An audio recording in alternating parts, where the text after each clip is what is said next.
My husband and I live in a house that's somewhat secluded. Our neighbors aren't the type you can just say hi to over the fence, and a large, thick forest backs our property. For the past year that we've lived here, I've gone on a run along the forest path almost every morning. My husband likes to sleep in, whereas I've always enjoyed my early rises. Last week, we went to a friend's birthday party and were out late. I ended up sleeping in and missing my morning run. I had a few chores to do, and by the time 5 p.m. rolled around, I decided I wasn't going to miss my run that day. I stepped out onto the back porch and took a deep breath as the sun was beginning to set on the horizon. My husband stepped out and gave me a lazy smile before he kissed me on the cheek. I told him I'd be back before it was dark and headed off. It started off like any other run. I take the same path each day. It's a little overgrown, but still obvious enough and easy to follow. I was only about 10 minutes in and I started to notice something. It was quiet. Eerily quiet. Normally I can hear birds, leaves in the breeze, and bugs chirping. But it was just complete silence apart from my own breathing and heart beating in my chest. I found it creepy, but shrugged it off as something to do with the timing of the day. The next strange thing happened only a few minutes later. There was a part of the path that wraps around this massive gum tree, the type that you can't see around when you stand in front of it. Well, I reached that part of the path and it was gone. Completely gone. Not like someone chopped it down and there was a stump or a hole in the ground left. It was like the tree never existed in the first place. There was grass and fallen leaves in its place. It looked like any other part of the forest floor, untouched for years. I was starting to get a bit freaked out. I run this path every day. I know this tree is meant to be here. I remember the first time I saw it, I was in awe at the size. I made my husband come for a walk with me the next day so I could show him too, and he was also impressed by the sheer scale of it. It didn't make any sense that it had quite literally vanished. Even if someone was going to chop it down, I wondered if it was even possible to do in such a short amount of time. I only just saw it the day before on my usual morning run. Practical, logistic part of my mind came to the conclusion it must have been chopped down.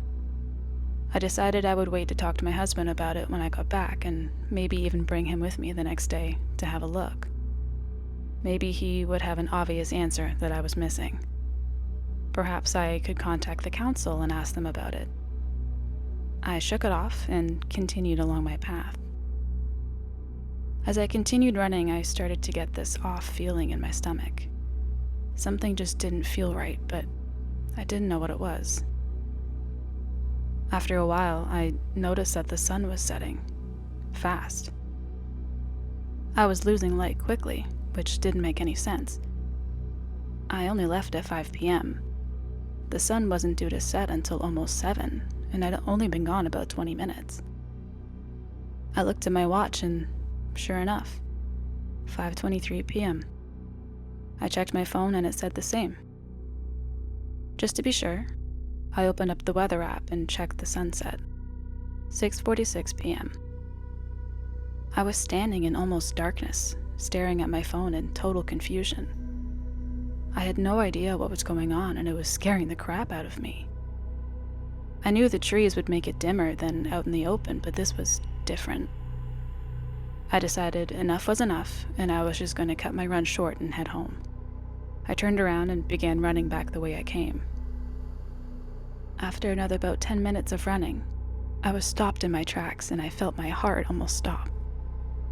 There, standing on the path staring directly at me, was a moose. Those things are insanely huge. But the weirdest part about it all was, I live in Australia. We have just about every deadly animal on the planet, but we sure as hell don't have moose wandering around, and I certainly had never seen one in the last year I'd been coming through the forest. I stared at this creature for what felt like an eternity. My heartbeat pounding in my head as my mind raced. It just stood there. Eyes glowing in the dark, staring into my soul. I was frozen in fear, unsure of what I should do. Then, after I felt like I was going to throw up from fear, it finally broke eye contact and just walked away. I stared as it strolled out of sight as if nothing had happened. Once I could no longer hear the footsteps and I was back in complete silence, I began sprinting. I was way too terrified to be in this forest a second longer than I had to be. I ran and ran until my lungs felt like they were going to give out. I thought for sure I'd be reaching the clearing soon, but the more I ran, the more it felt like I went deeper and deeper into the woods. I glanced at my watch and my breath hitched. 9:42 p.m. It's not possible, I said to myself. It can't have been 4 hours. My whole interaction with the moose, although felt like forever, in reality only lasted a few minutes. I pulled out my phone, and again it matched what my watch said. I tried to call my husband, but I couldn't get any service. I closed my eyes and took a deep breath. It was pitch black now, and I had to use my phone torch to illuminate the path. My mind was racing with some kind of way to come up with how this could be happening. But I had nothing. I decided all I could do was keep following the path and hope that soon enough I would come out and be home. I was exhausted from running for so long, so I walked for a while, constantly checking my phone to see if I got any reception to try and call somebody.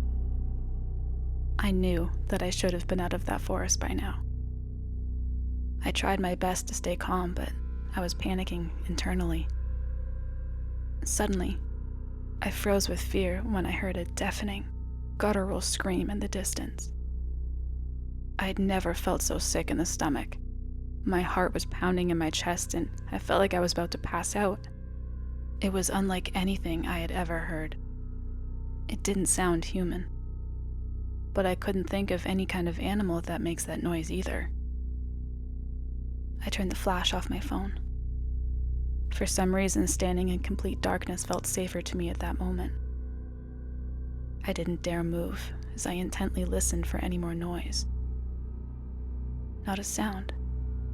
Not even a cricket or a breeze. The scream came from behind, and so I decided all I could do was keep moving and hopefully get further away.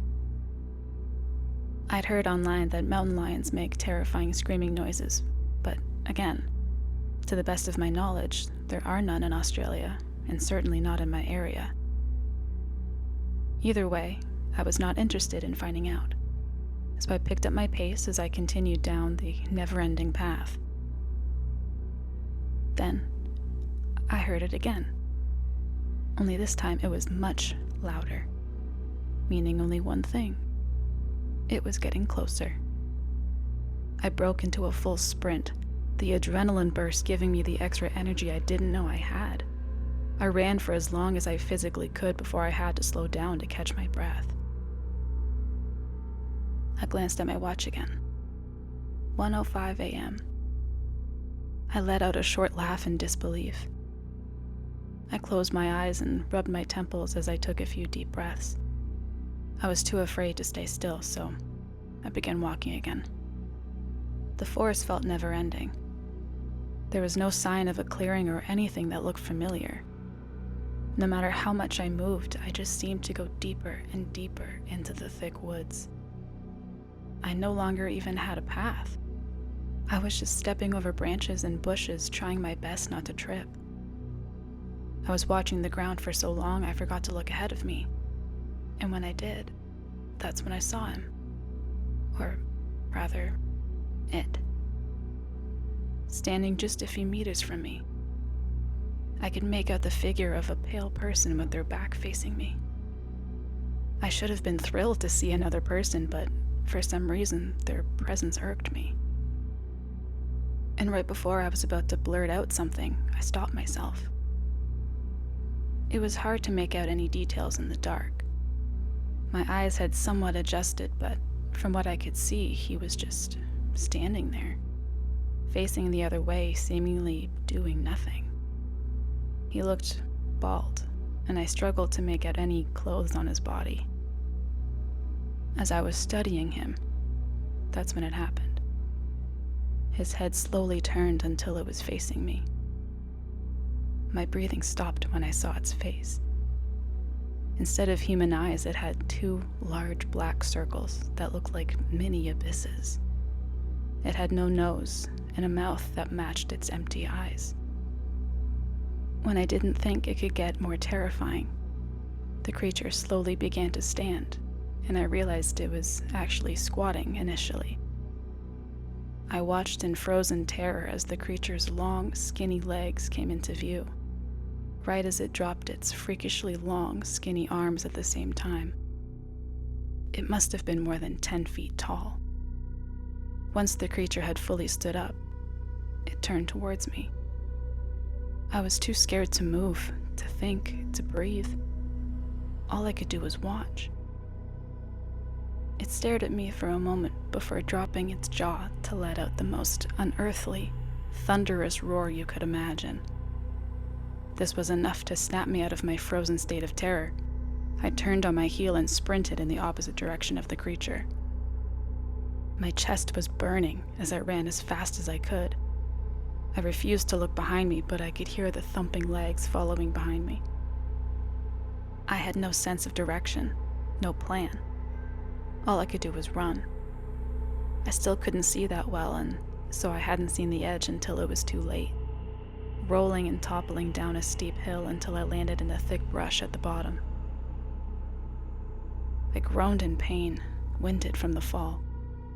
I blinked a few times before looking up at the ledge I had just fallen from, where the creature suddenly appeared. My eyes widened and my heart raced as it looked around. I thought for sure that this was it. There's no chance I can outrun this thing in my state. Just as I was reflecting on all the things in life I'd missed out on, the creature turned away and walked back into the trees, out of sight.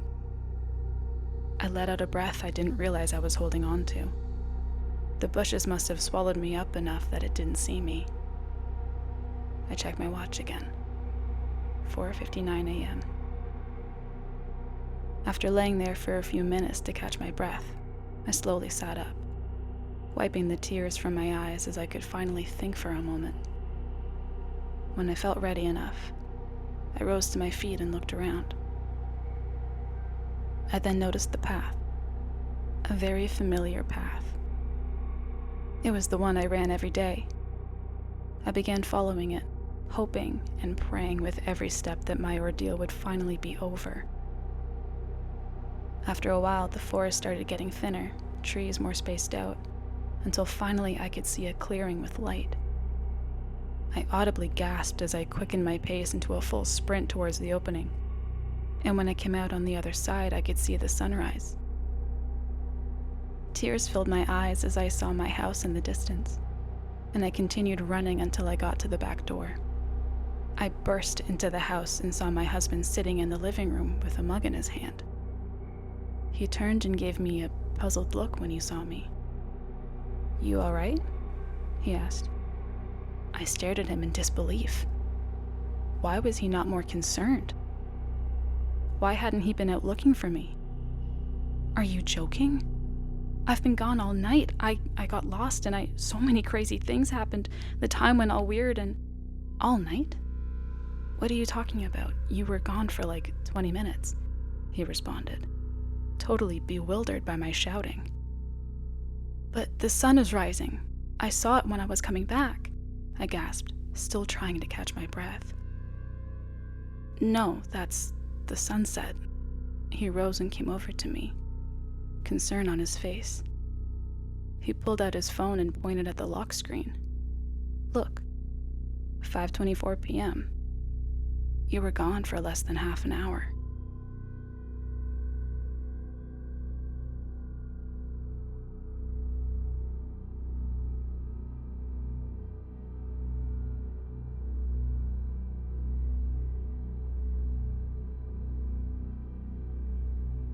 My wife Samira had been working in art restoration for years and was finally promoted to the head of her department.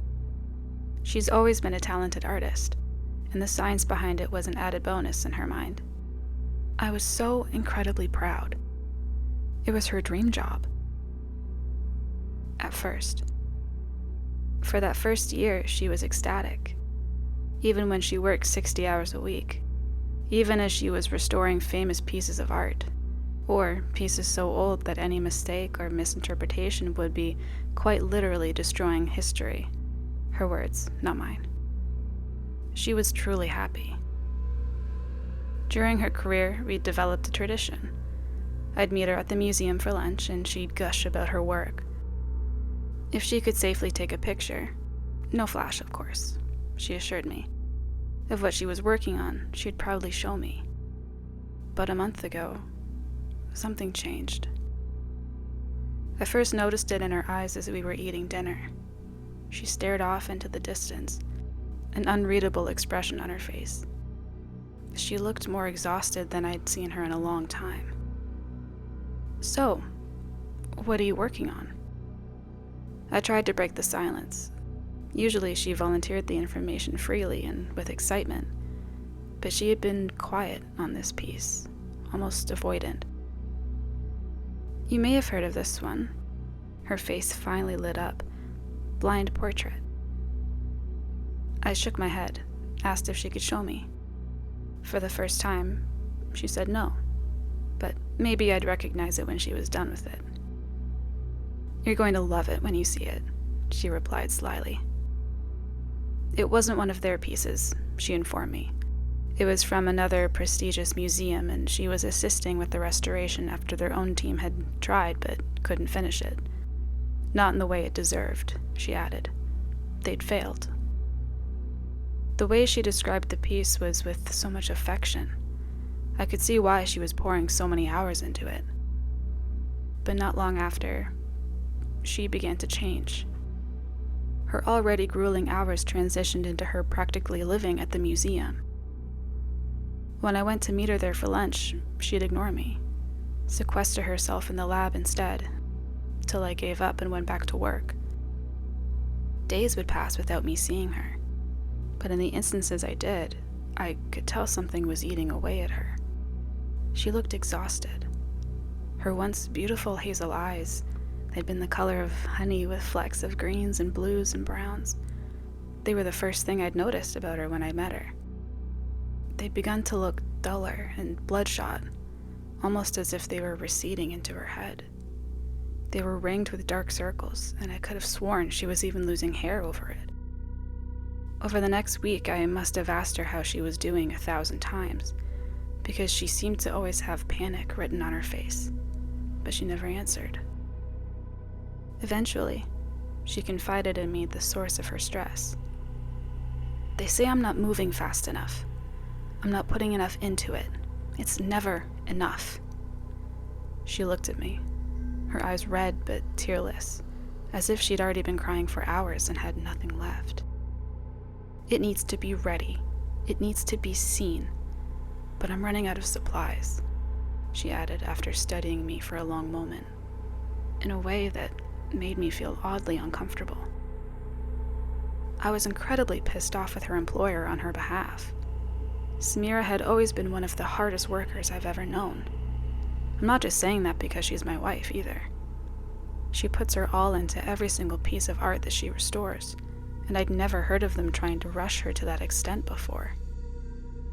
The next morning, I woke up covered in a series of small but deep cuts, the sheets dotted with dried sticky blood, a small but clear bloody handprint on the bedroom door. Not long after, she brought it home, something I knew she was not allowed to do. I'd learned enough from her years on the job to know that depending on the medium, the pieces were only supposed to be exposed to certain kinds of light and environment and temperature. She had always treated the art she worked on with so much love and respect, so when I saw her walking to our old and dirty shed with it clutched to her chest, wrapped in a filthy-looking sheet, I knew something was very wrong. The next afternoon, I'd got off work early. I had hoped to have a serious conversation with her that night. Figured I'd do some projects around the house while I planned out what I was going to say. I turned on the garage light and jumped. She was standing there in the dark, motionless, even though she should have been at work. "Babe, you feeling okay? Did you come home sick?" "Where's the saw?" She spoke as if she hadn't heard me, her voice strained, almost like she'd been screaming for hours on end. If I hadn't seen her speak the words, I would have never guessed that sound could have ever come out of her mouth. I was so surprised that my thoughts of some sort of intervention were forgotten. "Which one?" She stared down at her hands in silence for a long moment, flexed her fingers. "Circular," she rasped. "Do you want help?" She cradled the saw in her arms, turned, and left without answering me. She was down there all day. I could hear the blade whirring as it struggled to cut through some hard material, even from the house. She finally made an appearance at dinner that evening, but she was pale and walked in swaying steps, her right hand bundled in thick bandages. I felt sick and guilty at the sight of the blood staining through it. She refused to let me see her injury and screamed violently at me when I told her we needed to go to the ER. I'm not one to meddle in her work life, but I'd reached my breaking point. I decided I needed to talk to her boss, Leslie. She and Samira had worked together for so long that we knew her pretty well. We even had dinner with her and her family a few times. So I drove up to the museum and asked for her. I wasn't sure what I expected when I went up there. A heated argument, confrontation. But the moment she saw me, she pulled me into an awkward hug. "Alan, I'm so sorry we had to suspend her. How is she? We were hoping she'd get some help." The confusion I felt must have been written on my face, because her expression changed to match my own. "She didn't tell you?" I just shook my head dumbly, thoroughly thrown off by the chain of events. "Samira, she spent every moment working on that horrible painting. We're not even sure where it came from. It isn't one of ours. She said it was from some other museum that you were helping out." I attempted to pronounce it a few times before finally giving up. She frowned. "No, we aren't partnered with anyone right now. We've got too much of our own work to take on anyone else's. That's why we had to put her on leave.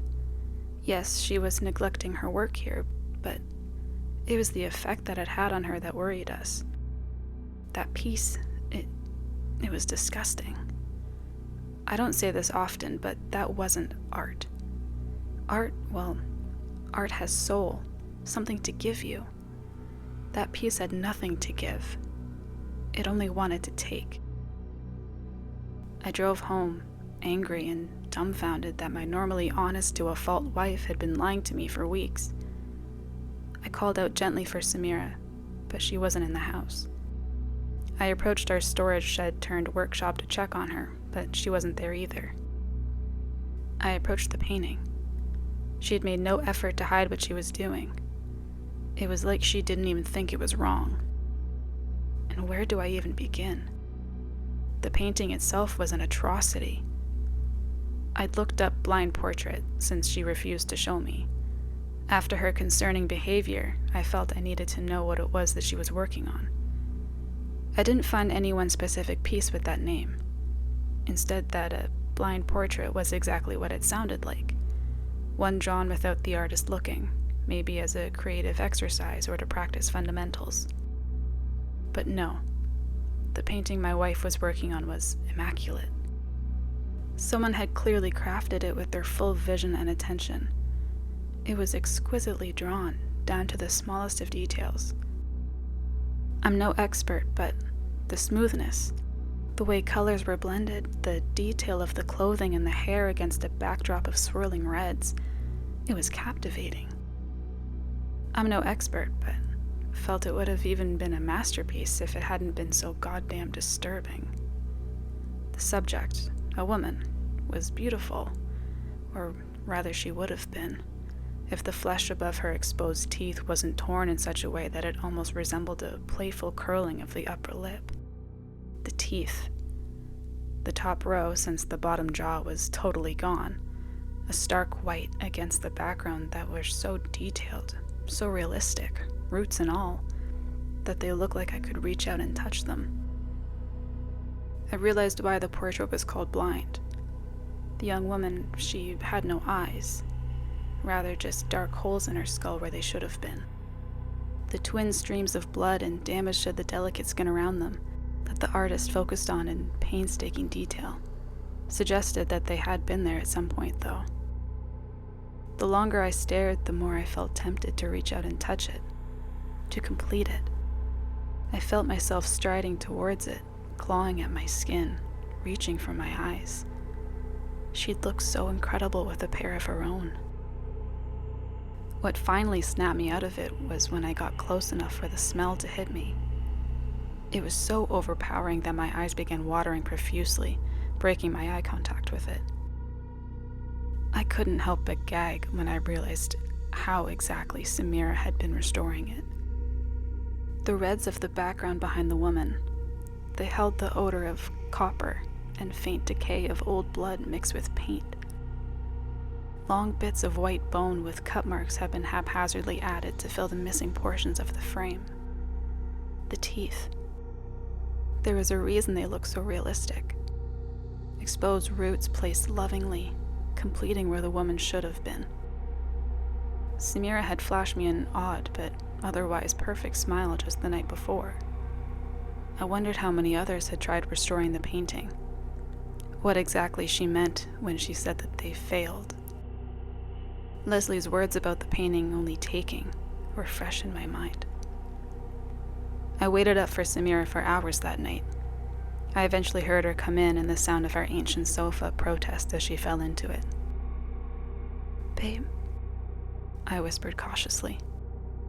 "We need to talk." She ignored me, her back turned, and eventually I headed back upstairs. I should have never left her.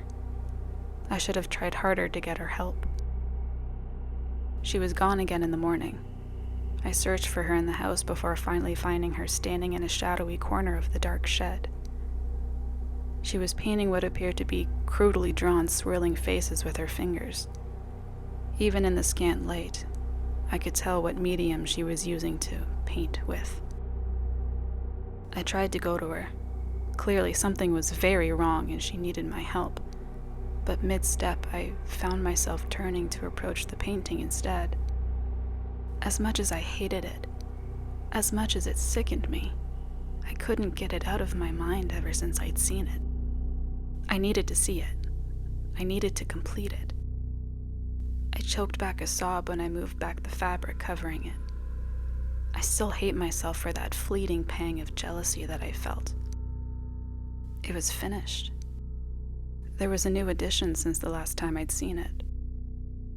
A pair of perfect hazel eyes.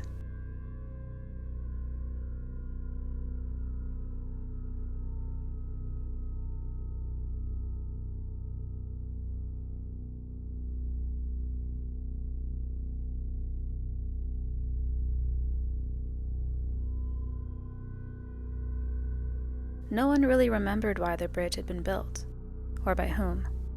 There were no raging torrents below it, no pit-of-the-stomach depths to plunge into.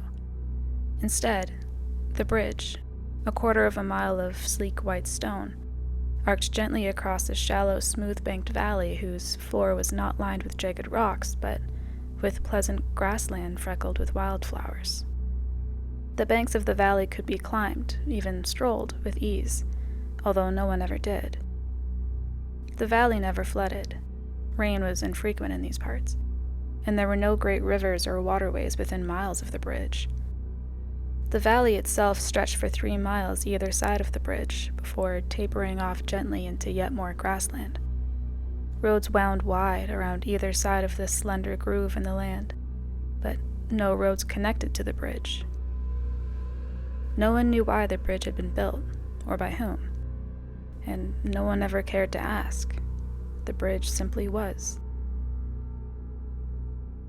On August 10th, 2007, I opened the door of the small cabin at the western side of the bridge. My ATV parked in the knee-high grass just outside. Unlike the cool stone of the main structure, the cabin was a more prosaic wood and corrugated iron affair.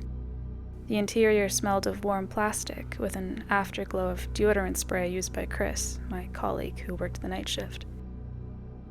Taking a seat on the worn swivel chair inside the cabin, and placing my lunchbox inside the small but extremely noisy refrigerator under my desk, I flipped through the logbook. Chris's notes inside were neat, as usual, and concise. All clear, all well.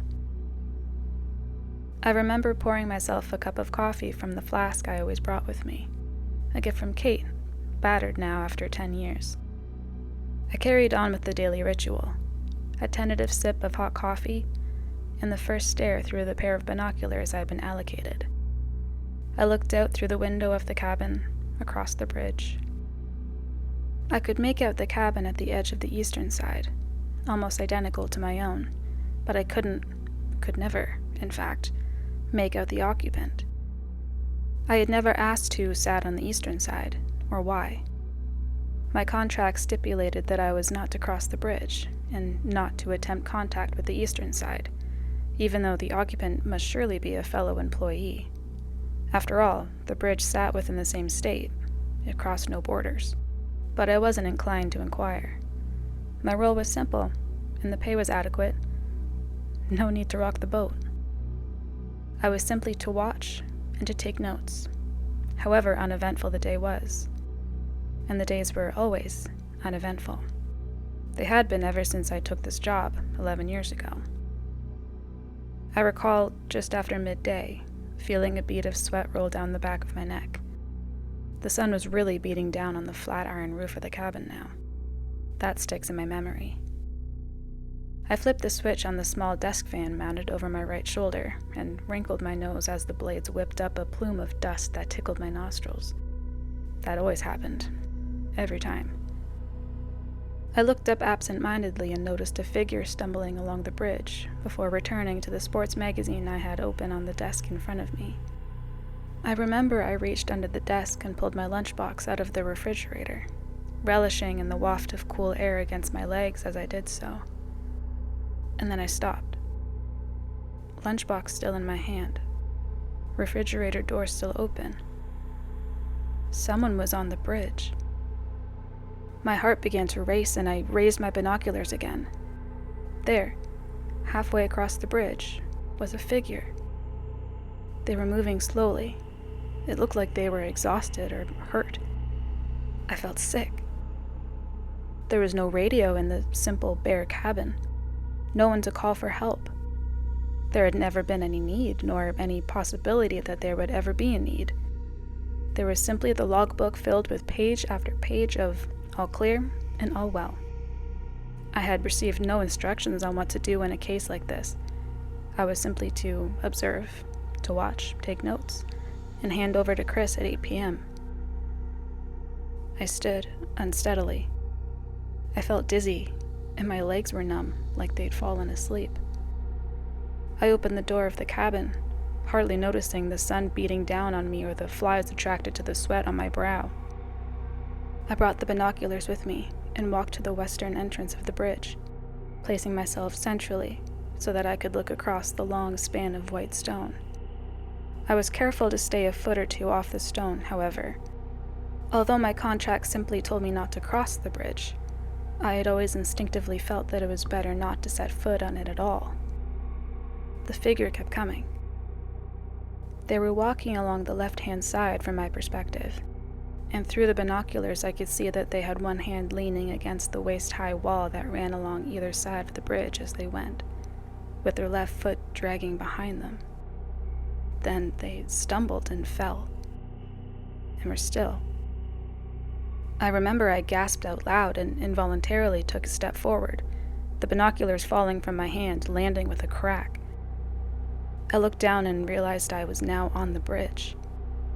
I felt my stomach lurch, as though I were standing on the edge of a great precipice.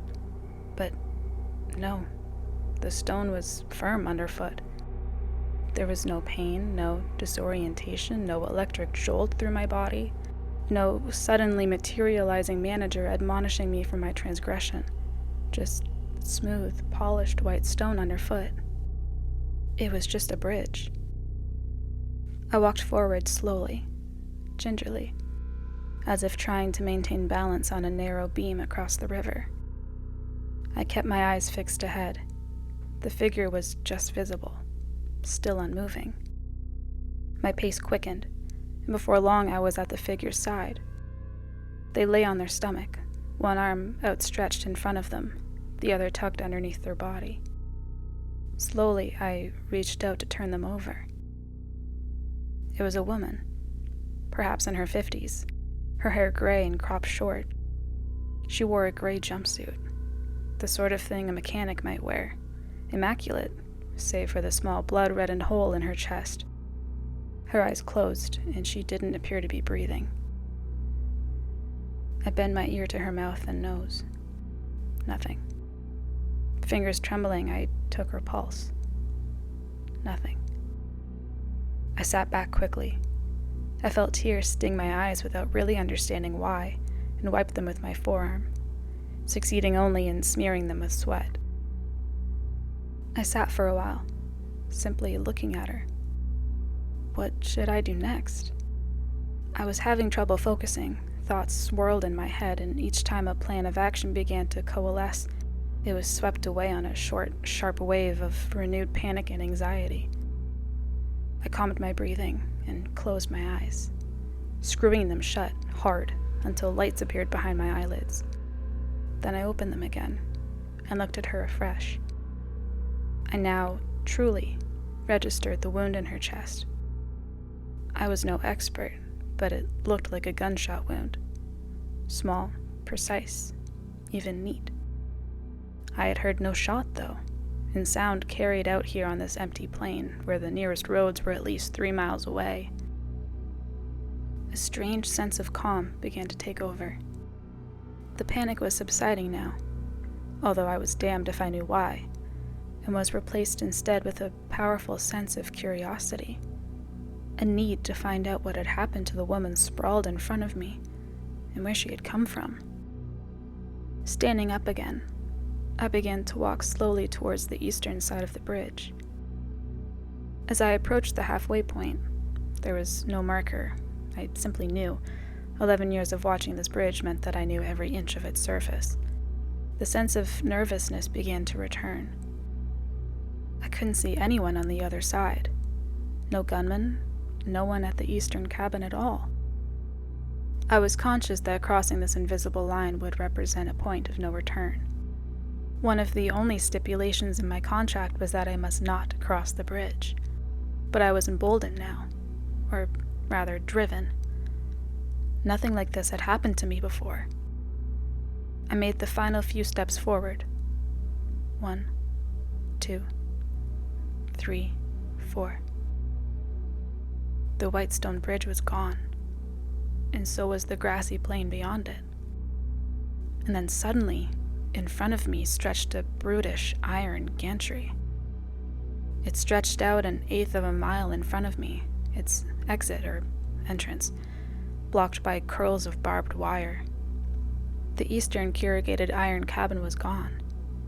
In its place was a squat concrete bunker, its roof adorned with what must have been communication masts and floodlights. There were more figures standing outside the bunker. 2, no, 3. People huddled together, gesticulating around themselves and occasionally pointing out across the bridge, looking in my direction. I simply stood. My thoughts had turned to tar, and my ears rang as though someone had rung a great bell next to my head. It was odd. The last time I had felt like this was when I heard that my father had died quite suddenly 13 years ago. I was simply numb, bereft. I looked down at my feet, and the sense of numbness vanished. I realized that the ground beneath my feet was actually a heavy iron mesh, evidently strong, but quite transparent. There was no grass beneath my feet now, no wildflowers. Instead, below me lay a void, the bottom of which was imperceptible as far as I could see. I was standing above nothing. I remember I yelled out, like an idiot, but I was in shock, and stumbled backwards several paces, falling flat on my behind. Beneath my hands, I once again felt cool, smooth stone, and in front of me stretched the bridge as I had known it, smooth and white, leading out to a grassy plain and a featureless horizon. I began to breathe rapidly, panic, real panic, threatening to set in. I looked over my shoulder and saw the figure of the woman lying where she had fallen. She was real. This was real. My gaze shifted away from the woman, towards my vehicle. I was filled with a powerful urge to run, to drive away, to go back to my apartment and to contact my employer to request instructions, and to pour myself a very large, very strong drink. But I didn't. I stayed rooted to the spot, because there was another, stronger urge telling me to cross that halfway point again. The woman was real, to be sure, but had I really seen what I thought I had across that invisible line? I shifted myself carefully, so that I was on my hands and knees, not trusting my trembling legs to carry me. Slowly, deliberately, I began to crawl forward again. A pace before the halfway point, I reached out my right hand, fully expecting it to disappear as it crossed some invisible threshold, but it didn't. I reached inside my pocket and fished out some coins, then tossed them onto the bridge in front of me. They landed a few yards away, still visible, on the white stone in front of me. Doubt started to creep in. Was I going insane? I crawled forward another pace, and then, without fanfare, without a whoosh or artificial ripple in the air around me, I found myself back on the iron gantry. I immediately regretted being on my hands and knees. Instead of resting on top of smooth stone, my fingers were curled around the iron mesh beneath me, and my eyes were fixed inexorably on the void below. Slowly, I raised my head. I found myself staring at a pair of heavy rubber boots. Numbly, my gaze traveled up, taking in the yellow plastic of a hazmat suit, or something like it, and finally, a clear plastic mask, behind which I saw eyes that were deeply lined and sunken, eyes full of fear. "How?" breathed the man in the hazmat suit as he stared down at me.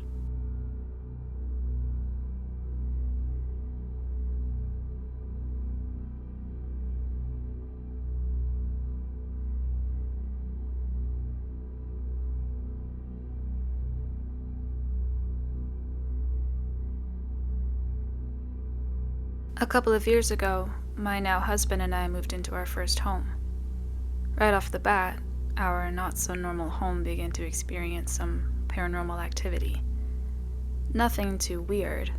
Things moving around, light tapping or banging. Nothing too sinister.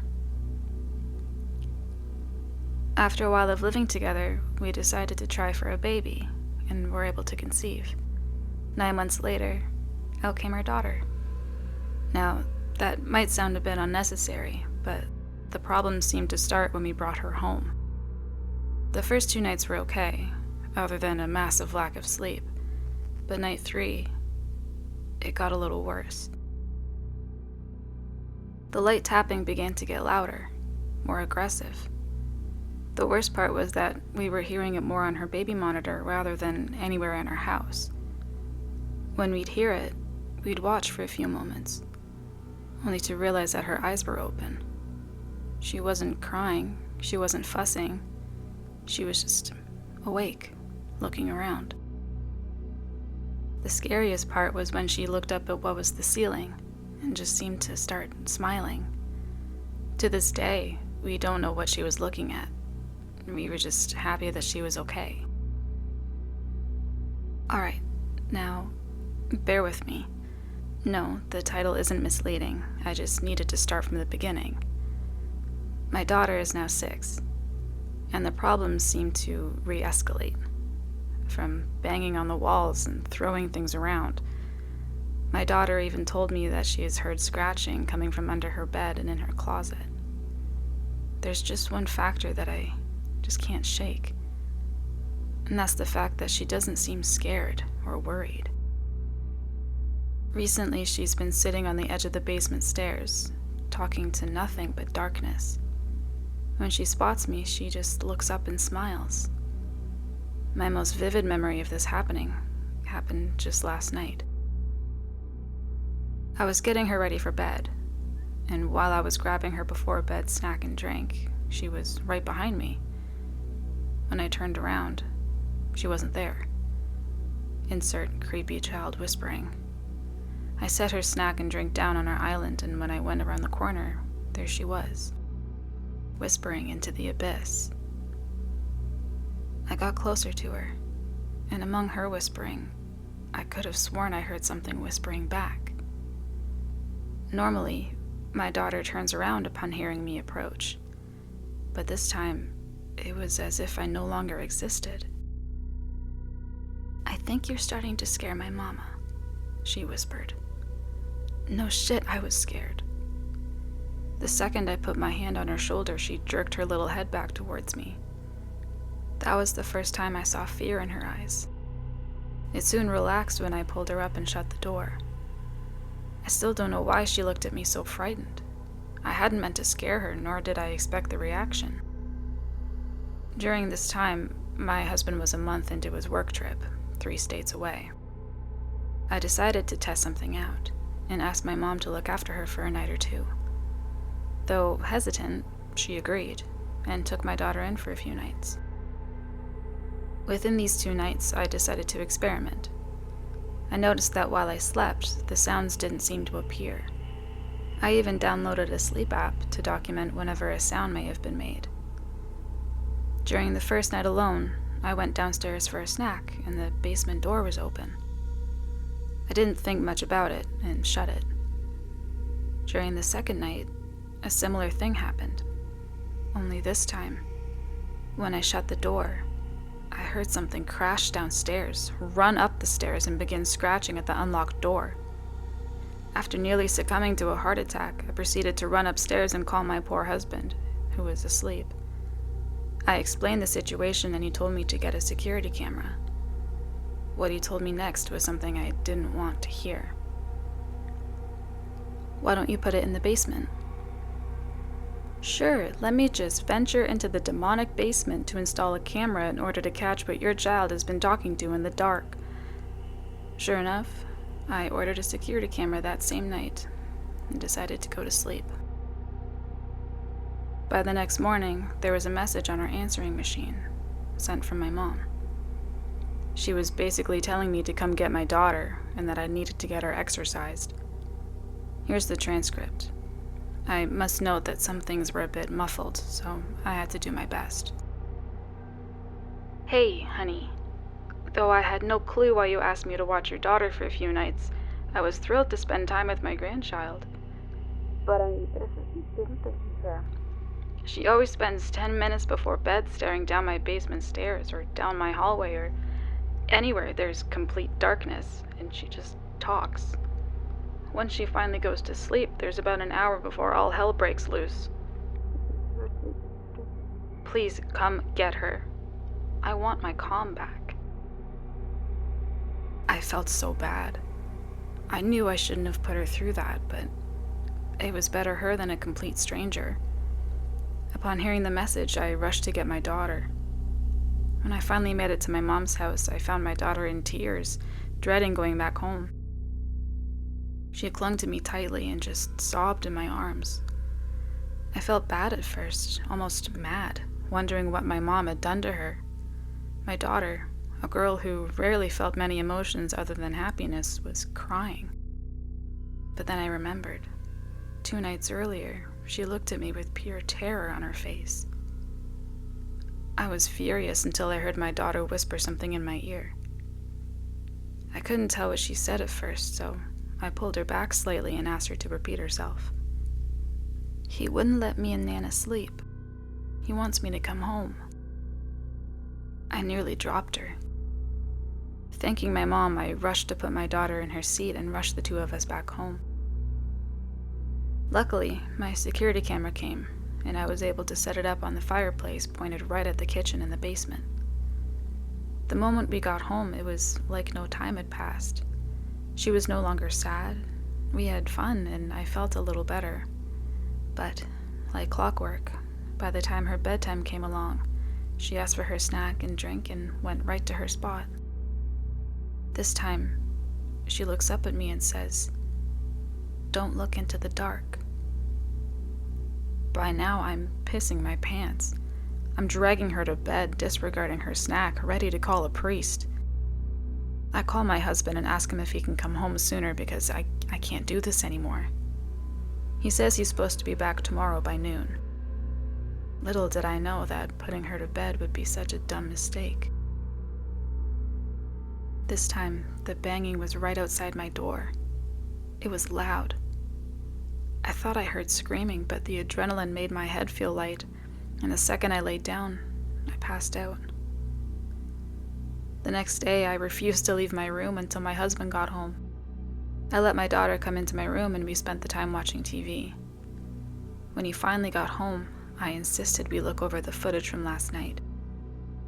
I didn't know we'd see exactly what was in the basement. When we looked over the footage, I saw that our daughter had gotten out of her bed and went to sit in her usual spot. What came from the darkness was truly terrifying. It looked like a figure, almost human-like. It had black holes for eyes. It looked skinned, yet it had patches of skin around some spots. I watched as the two talked. I skipped through a bit until I see her nod and walk toward the camera, pushing it downwards. It stayed that way until we fixed it this afternoon. Since then, we've moved, and haven't really had any experiences lately. At least nothing like that. I don't know what it was I saw, but to this day, I refuse to look into any little bits of darkness. I refuse to go into any basement.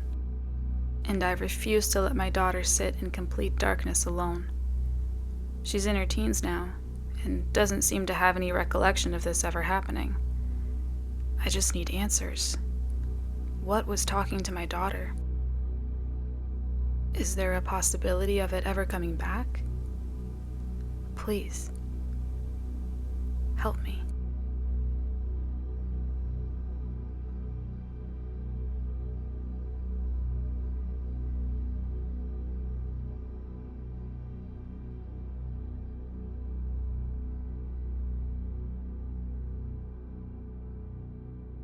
First off, let me tell you a bit about myself.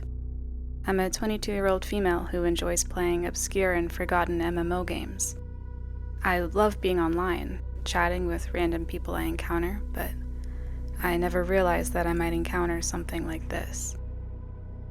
Due to recent events, I'll refer to myself as Ellen throughout the story because I don't want to make it any worse.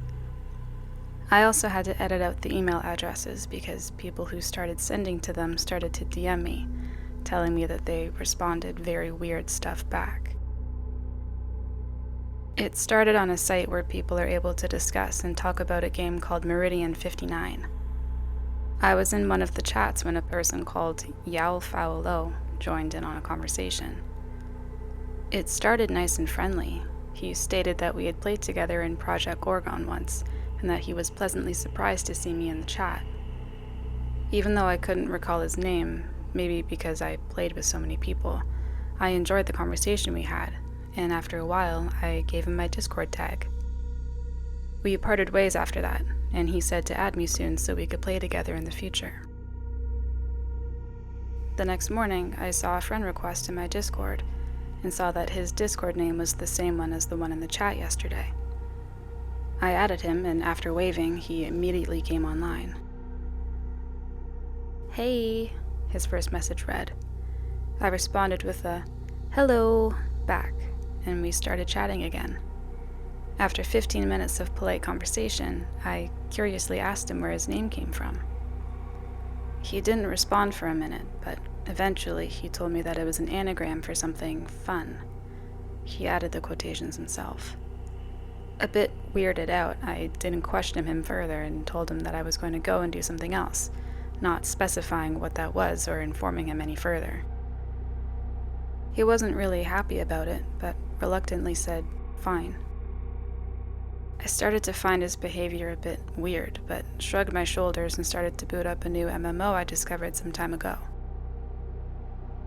After 3 hours of playing, it happened. I became a bit nervous, and my hair on my neck started to rise.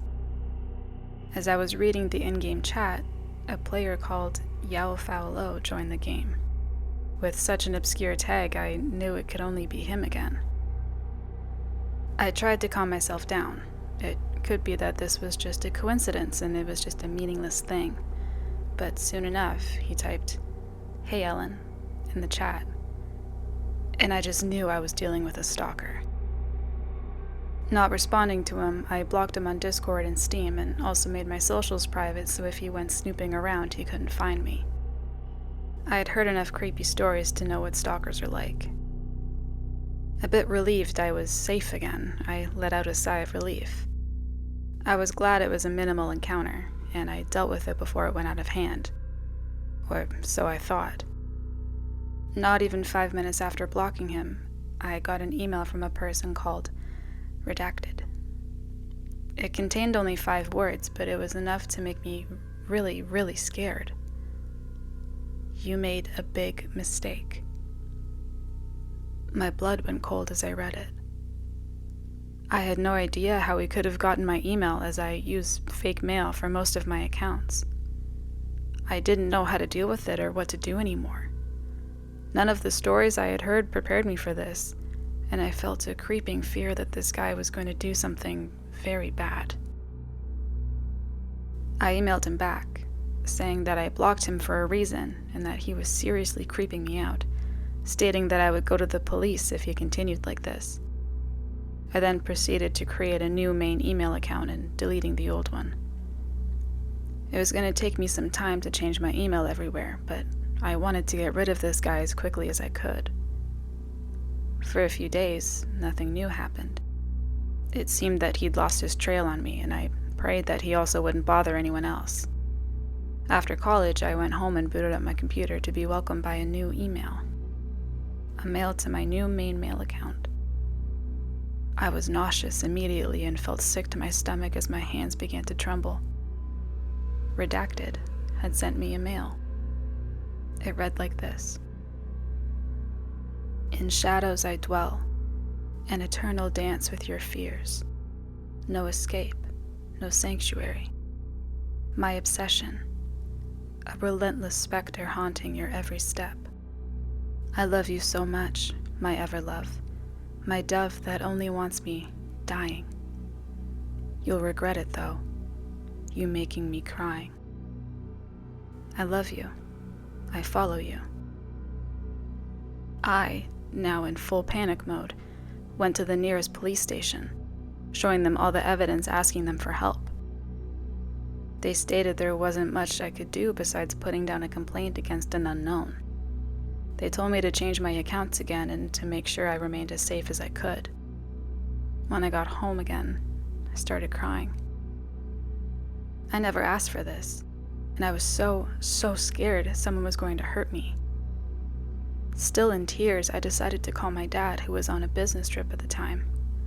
I wanted to hear his voice and wanted him to make me feel safe again.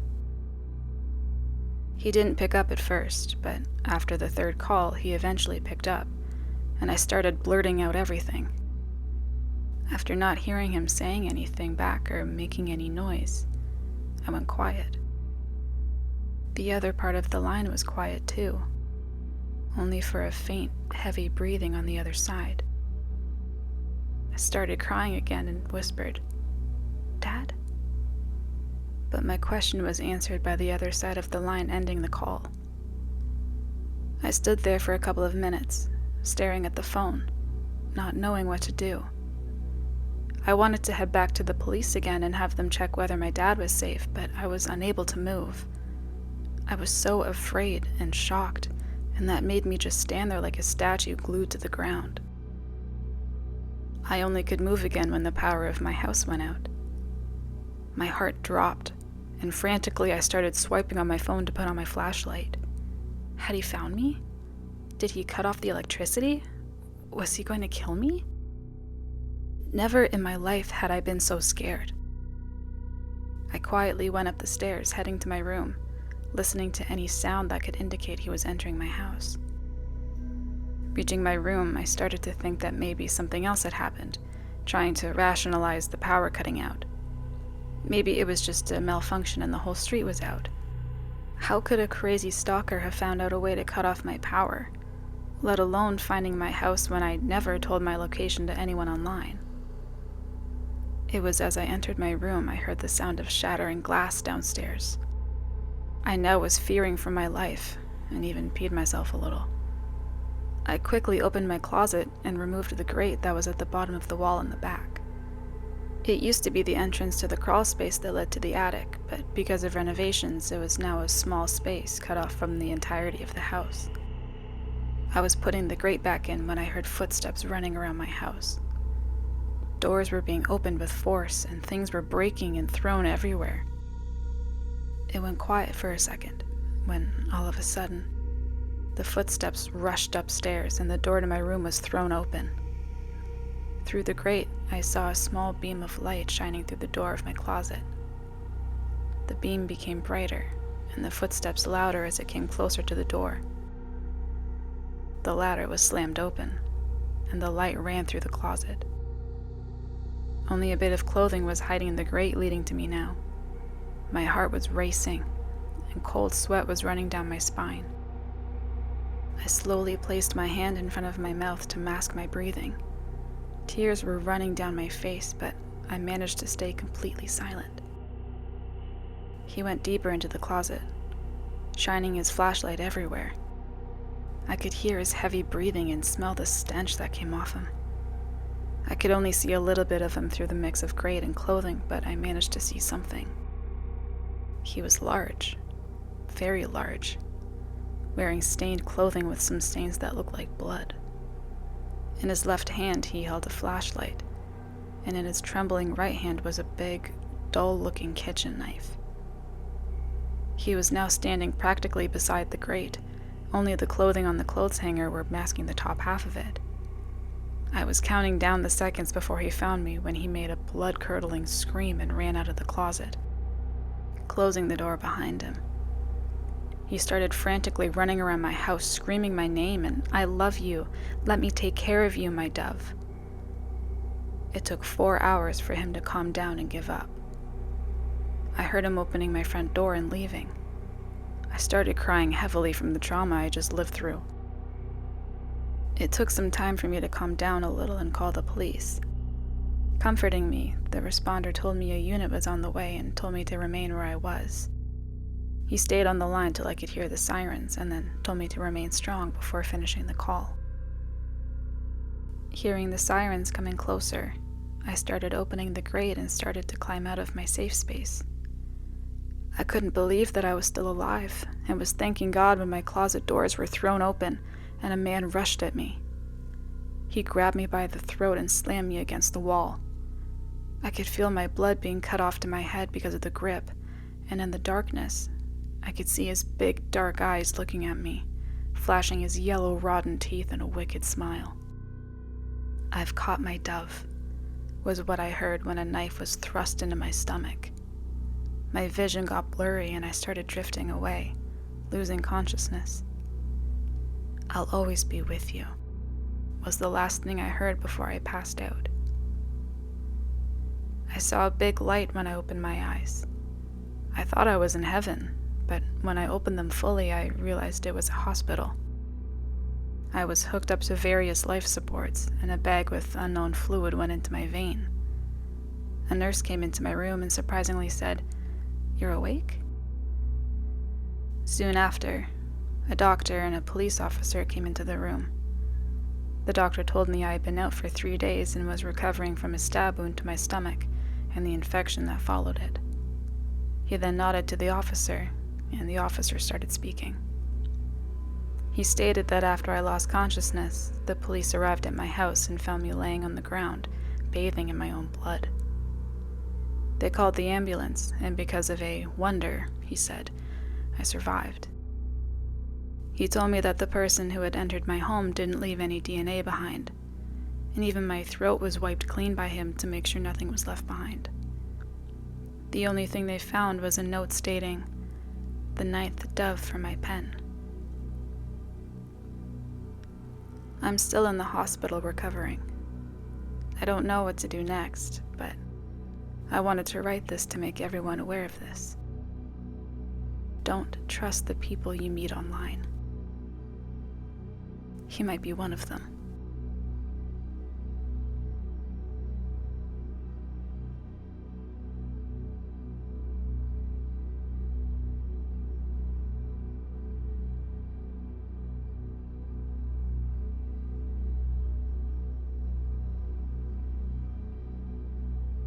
An anomaly is defined as anything that deviates from the expected, normal, or standard. This is quite a wide definition. An ant being slightly stronger than most others of its species is an anomaly. But so is something that breaks our perception of reality.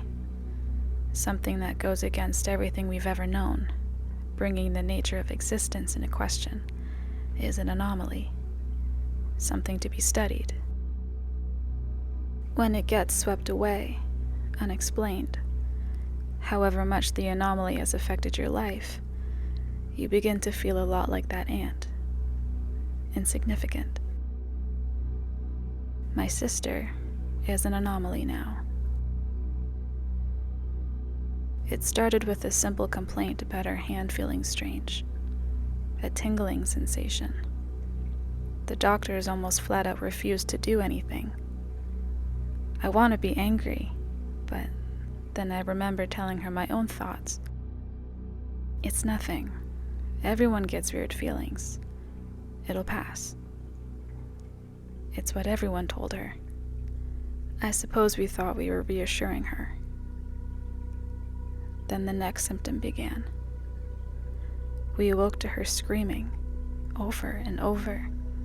My hand is drooping. My hand is drooping. Without any context, what does that even mean? She knew exactly what it meant. She was the only one living this nightmare. Nobody could quite understand what she felt. I burst into her room seconds before our parents did the same. There she knelt, on her bed, with the fingers of her right hand about twice as long as usual. I can feel them, she cried. They're trying to continue. My mother flicked the switch, perhaps hoping that our eyes deceived us in the dark. The middle of the night, in a very dim light, it seems to teeter right on the edge of reality. It's the perfect condition to conjure up an illusion of the mind. Yet this, right here, was as real as you. Her hand was stretched. My mother immediately dialed the emergency services, whilst my father went into comfort mode. Hey, it's all right. Are you feeling okay? My sister sat for a moment, staring at her hand. Her breathing remained constantly heavy. In the background, I could hear my mother on the phone, although I wasn't paying much attention. Yes, twice as long. She was asleep? No, I don't know how. I feel...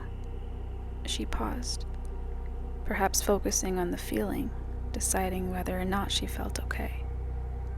How would she even describe okay in this moment? Long. My father and I glanced at each other for a moment. Was that meant to be a joke? I smiled awkwardly. What does that mean? She got up from her bed, making it slowly apparent to all of us that she was taller. Not by much, maybe an inch or two, but in the context of human height overnight, that's a lot. The room fell silent. I think I could make out the operator on the other side of the phone trying to see if my mother was still there. Physically, she was, but mentally, I think she was just worried for her daughter. What's happening to me? Her voice broke slightly. It broke all of us along with it. To sound so dazed and lost about your own self is heartbreaking. It was the last time I saw her with any description of human emotion. She lunged towards my mother in the doorway, not to hurt her, just to leave the room. Although, with all the urgency she had in her movement, I don't think she would have cared if she had hurt anybody on the way out. We all called out for her, but she didn't turn back around. She didn't speak. She just ran through the house. Leaving the light of her room, she blended into the shadows. I don't know if my mind deceived me, but I swear I saw her hit her head on the ceiling multiple times, as if she was growing further. Each time she did, she grunted with pain, as if using a voice that was not her own. Each of us only seeing her from the corner of our eyes had managed to lose her in her own home. My father searched around upstairs while my mother, still on the phone, started wandering the street outside. Catching a glimpse of something out the back window of the kitchen, I stepped outside. I was afraid of what I might be walking into, what nightmare could be waiting for me. I decided that, whatever it was, I owe it to my sister to join her in this. Slowly, I made my way towards the movement. She had wrapped herself around a tree in the garden, one we used to climb as kids. She spoke something that I could only just make out over the sound of my own heart pounding. Everything is long. Her voice, raspy and weak, frightened me. Her black hair, usually down to her shoulders, now found its way down to the floor. I couldn't see her fully in the night, but the moonlight allowed me to see her vague shape. She was elongated, more so than before. My voice shook as I spoke, trying to calm her. "We'll fix this." I held out my hand. For a moment, I thought she might hold out her own. Maybe she would have if the sirens weren't so loud. An ambulance at the front of the house caught her attention as she let go of the tree. Her snake-like limbs falling to the ground, she made her way over the fence. They never caught her, and we never found her. Her funeral was held a month later. It's been 3 years. I still live in the same home. Her bedroom is almost exactly as it was. We keep her door open. Sometimes as I walk past, I imagine her, sat in her bed. Her body is back to its regular self. "I'm okay now," she'll say. "You helped me." But it's a mirage, a trick of the mind. My sister as herself is no longer real. Is she still out there, stretched? I got my answer last night. Unable to sleep, I slowly became acutely aware of a tapping noise. I don't know how long it had been going before my mind allowed it to be perceived. Seconds? Minutes? Hours? I suppose it doesn't matter. Once I had heard it, it stayed. 5 taps, rhythmically pattering against my window behind the curtain. Sick of the noise, I got up, ready to see tree branches blowing in the wind. Instead, I saw 5 long fingers extending from below my vision. The palm of the hand seemed just on the edge of what I could see. A face, beginning halfway up the window and continuing far below, looked in at me. The eyes were long, with the open mouth being even longer. this was unmistakably my sister's face. Whether or not it's my sister is another question. I stood there for a moment, recoiling, but not making a sound. Her appearance is not what scared me the most. My hand began to tingle.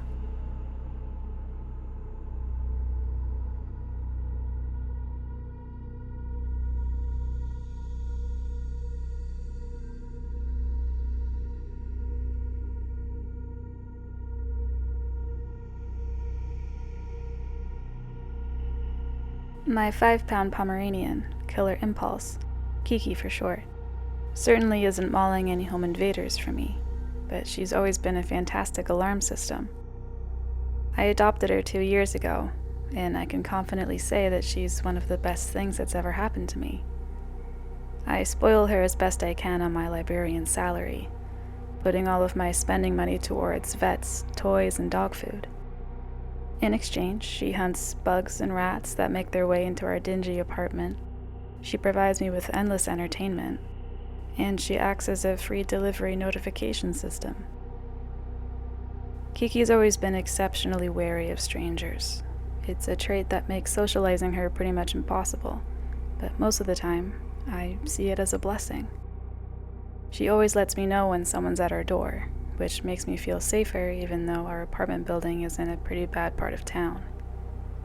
A few months ago, for example, a water pipe broke in between my and my neighbor's apartment, and the resulting leak ate a hole in the wall before the pipe was fixed.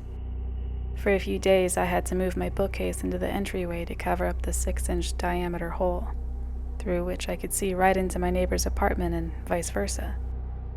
At least the hole was near the floor and not at eye level, I guess. Maintenance took their sweet time responding to my request, and when they finally decided to show up, unannounced by the way, I was taking a nap on my couch. Before the two men even had a chance to knock, Kiki started yapping her little Pomeranian heart out. In doing so, she gave me time to get up, quickly make myself decent, and put her in my bedroom before the maintenance workers let themselves inside. Last Tuesday, I came home after dark. The library was hosting their library card registration event, which always took place on the second Tuesday of the month, so I worked a longer day than usual. When I stepped into my apartment at around midnight, I almost tripped over a piece of wood in the entryway. You see, when maintenance fixed the wall, all they did was nail a plank over the hole, and it kept falling off no matter how many times I jammed it back into place. Grumbling to myself, I shoved the plank back into the wall and then took a seat on the floor, petting Killer and apologizing to her for my tardiness. She had a doggy litter box to do her business in and plenty of food, but I still felt bad about leaving her alone. I promised her an extra walk the following day. I also tried to give her a treat as an apology, but she didn't seem interested. In fact, she rarely seemed interested in her treats anymore and rarely finished her meals. I brought this up at her most recent checkup, but she hadn't lost any weight and seemed perfectly healthy, so I figured her metabolism was simply slowing as she got older. After taking off my shoes, I fixed myself some tea and sat on the couch to watch a little television. One of my favorite shows was on, so I made myself comfortable. Kiki joined me after a few minutes, hopping onto the couch and flopping dramatically onto the cushions. It was nice to be able to relax with my dog and a hot drink after a long day of work. I almost drifted off to sleep before I heard that stupid piece of wood clattering to the floor again. Rolling my eyes, I ignored the sound. I'd put it back in the morning. Half an hour passed, and I decided to get up. Usually, on card registration days, I ended up falling asleep in front of the TV, so I thought I'd be responsible for once and brush my teeth before getting too cozy on the couch. Not bothering to turn the TV off since I planned on coming right back, I rose from my seat with a stretch and made my way towards the bathroom. Once I was within view of the entryway, though, something gave me pause. The wooden board was still where I had pushed it into the wall. I looked at it for a moment, wondering what had made that clattering sound. It was a little odd, but I didn't give it too much thought.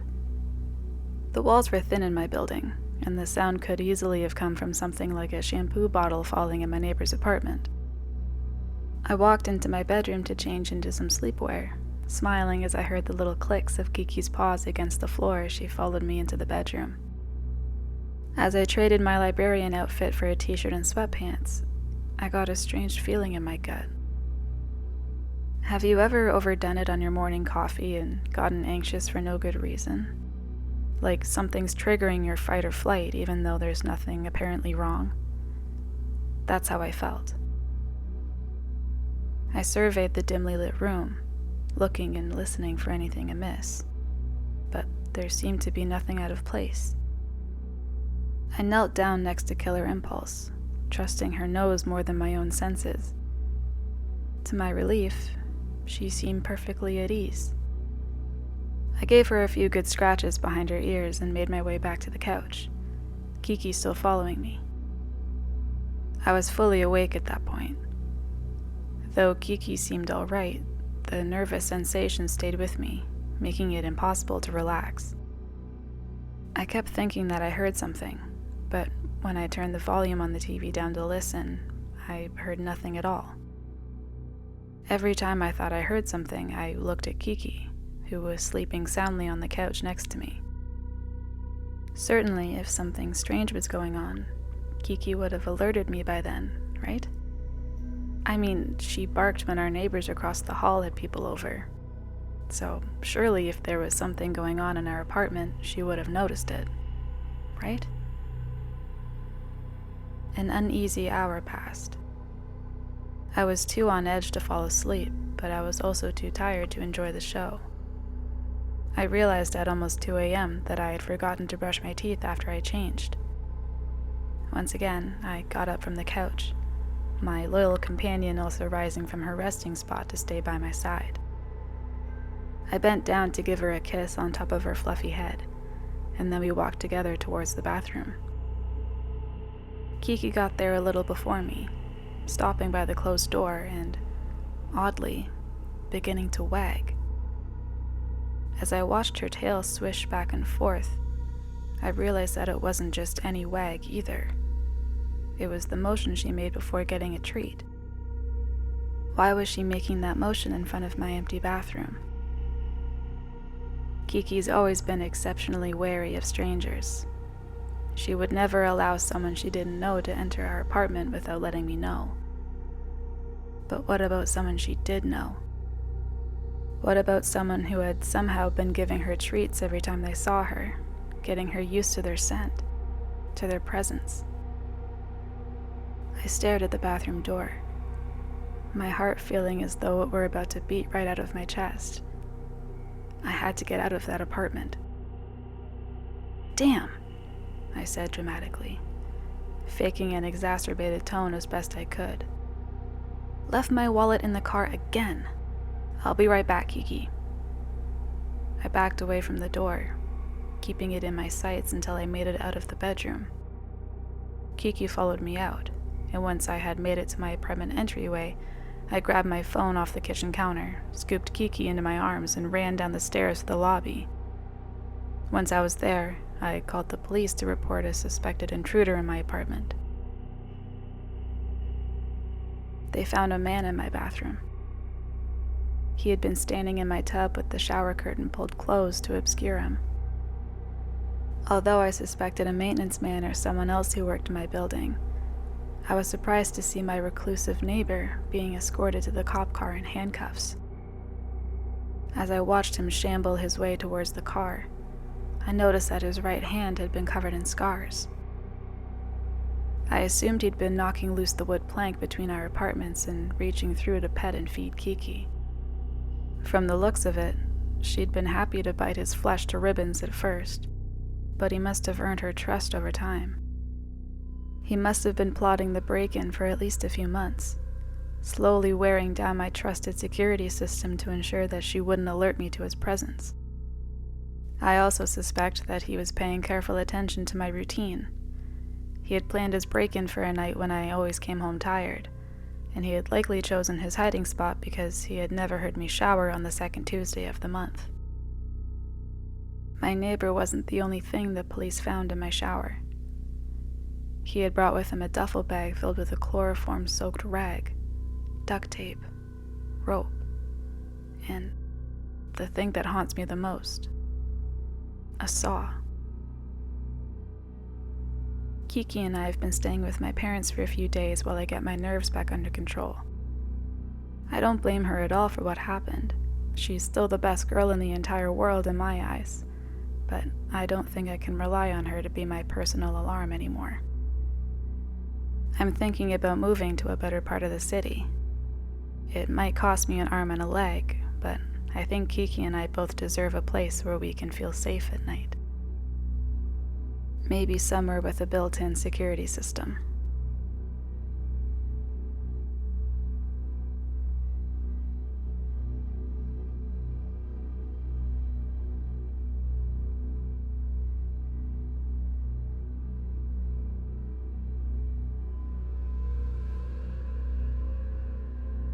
I didn't expect the dog to be so needy when we got him. He's a big, burly, rambunctious type, so I figured at worst he'd probably be bugging us to go outside and play with him when we had other stuff to do. Standard big dog stuff, basically. Turns out, we adopted the world's biggest lapdog. He decided that this time in the pound was the last he ever wanted to spend apart from a person, and glued himself to my wife's hip as soon as we brought him home. If she's making food, he's at her feet. If she's reading a book, he's sprawled across the rest of the couch. He's like a 60-pound shadow. And if he's not getting attention, he whines. He never barks or growls. He just stares and lets out sad little self-pitying whimpers. It's embarrassing for a dog his size. It's like watching a grown man cry because the shop was out of his favorite ice cream flavor. Also, it gets my wife to give him what he wants basically every time, so I can't even argue with his technique. The one place we drew the line was bed. I know there are folks who let their dogs sleep in the bed with them, but frankly, they're crazy. A single dog can manage to take up as much space as a full-grown adult in bed, and that's even before you account for the flailing legs from the running dreams. Plus, my dog snores. I was willing to buy him his own bed, but I wasn't willing to let him share ours. So at night, the dog goes to sleep in his bed, and we go to sleep in ours. A nearly perfect arrangement. Except that the dog tends to wake up in the middle of the night, realize he's alone, and get sad about it. I'll hear him wander over to my wife's side of the bed, his nails going tick-tack, tick-tack across the floor, and then he'll stare at her and do those quiet little whines of his, hoping she'll wake up. She usually does after a while. She'll mutter some not quite coherent syllables and put her icy cold feet on me, and after a bit, I feel the bed shift slightly and hear the nails in the floor again. Scrickety-tickety-tick. The dog gets his attention and stops whining. My wife settles back into bed, and I assume the dog does the same. He's usually fine until morning after that, but apparently 8 hours without human contact is just too much for him. This is what I thought was going on, anyway. In my defense, I was never more than marginally awake for any of this. Things that should have registered as abnormal or out of place were dismissed as dreams. I wish I could still call them that. Recently, my wife was out of town for the weekend. The dog had spent the entire day trying to climb into my lap instead, and by bedtime, I was starting to feel a bit crowded. So when he started up his whining routine in the middle of the night, and I heard my wife shifting to get up and deal with it, I was glad to have someone else there to give him the attention he needed. The next morning, I woke up to an empty bed. I was momentarily confused before I remembered that she was out of town. I was halfway through my first cup of coffee before it occurred to me to wonder who the dog had been whining at in the night. More importantly, who had gotten up to stop him. I told myself it had just been a weird dream. The sequence of events happened so often, I had just assumed that it had gone on that night. Maybe the part where the dog was whining had even been real, and I'd imagined the rest.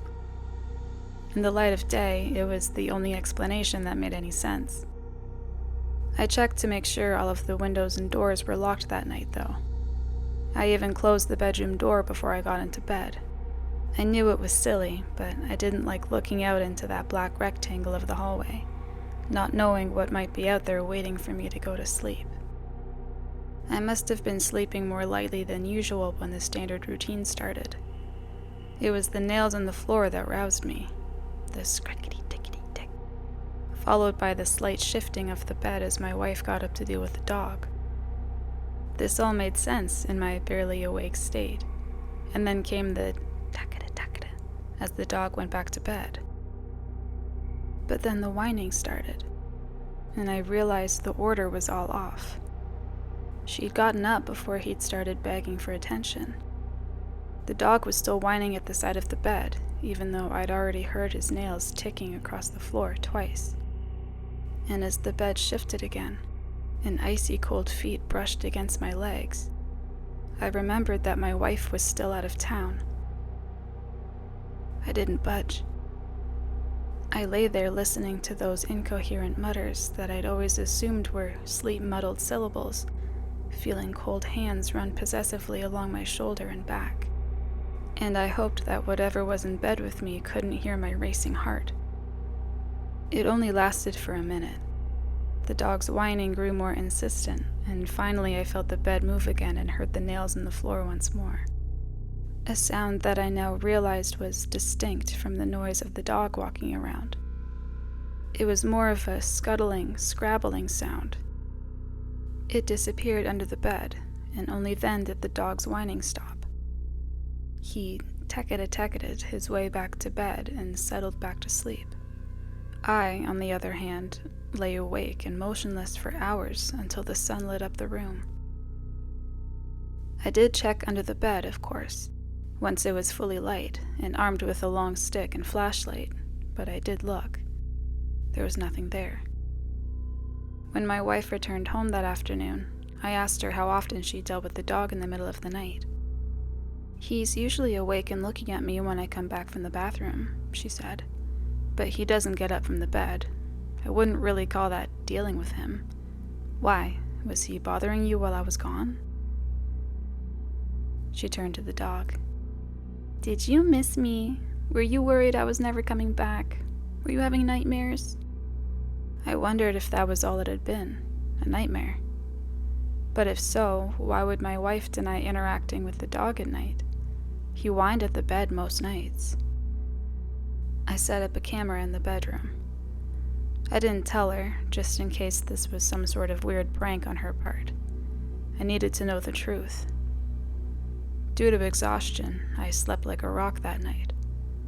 I didn't even hear the dog whining, but the camera caught it all.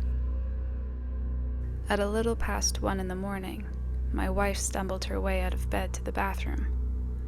The camera wasn't recording audio, but when I saw those long bent fingers worming their way out from under the bed, I knew exactly the noise they made on the floor. Scrickety-tickety-tick.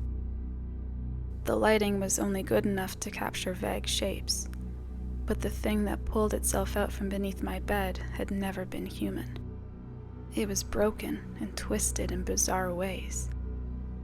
The covers moved unnaturally as it squirmed beneath them, pressing its body up against my sleeping form. I saw the dog come to the side of the bed. His teeth were bared as he whined, a threatening gesture I'd never seen him make. The thing in the bed scuttled away, dragging itself off to vanish under the bed once more. As it went, just for a second, its eyes locked with the camera, glittering in the low light. It pressed one angled finger to its mouth in a gesture for silence. Then it was gone. The dog sniffed beneath our bed for a moment and, satisfied, returned to his own. By the time my wife came back into the room a few minutes later, there was no sign that anything had happened. We should leave, probably. I could show my wife the footage, and obviously she'd agree to get out. But 2 things tell me that wouldn't be a good idea. Number 1, there's a thin, ragged slice along the side of my wife's foot today. I asked her what happened, and she shrugged. "I must have kicked something when I got up to go to the bathroom," she said. "I felt it cut me when I got out of bed. I couldn't find anything this morning, though. The cut looked like it could have been made by a sharp fingernail. I'm not surprised that she couldn't find anything. I didn't find anything under the bed when I looked either. Number 2, I take my wedding ring off when I sleep. I went to put it on this morning and discovered that I couldn't. There's a thin, ragged cut encircling my ring finger, just as if something dragged its sharp nails possessively around it while I slept. Of course we should leave.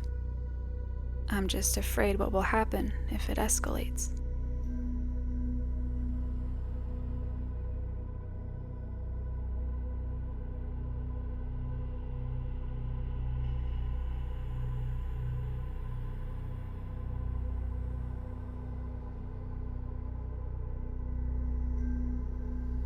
You can dismiss this as the paranoid ramblings of a senile old Yankee, but I'm writing to you today with a warning. It's not a winter storm like they said it was.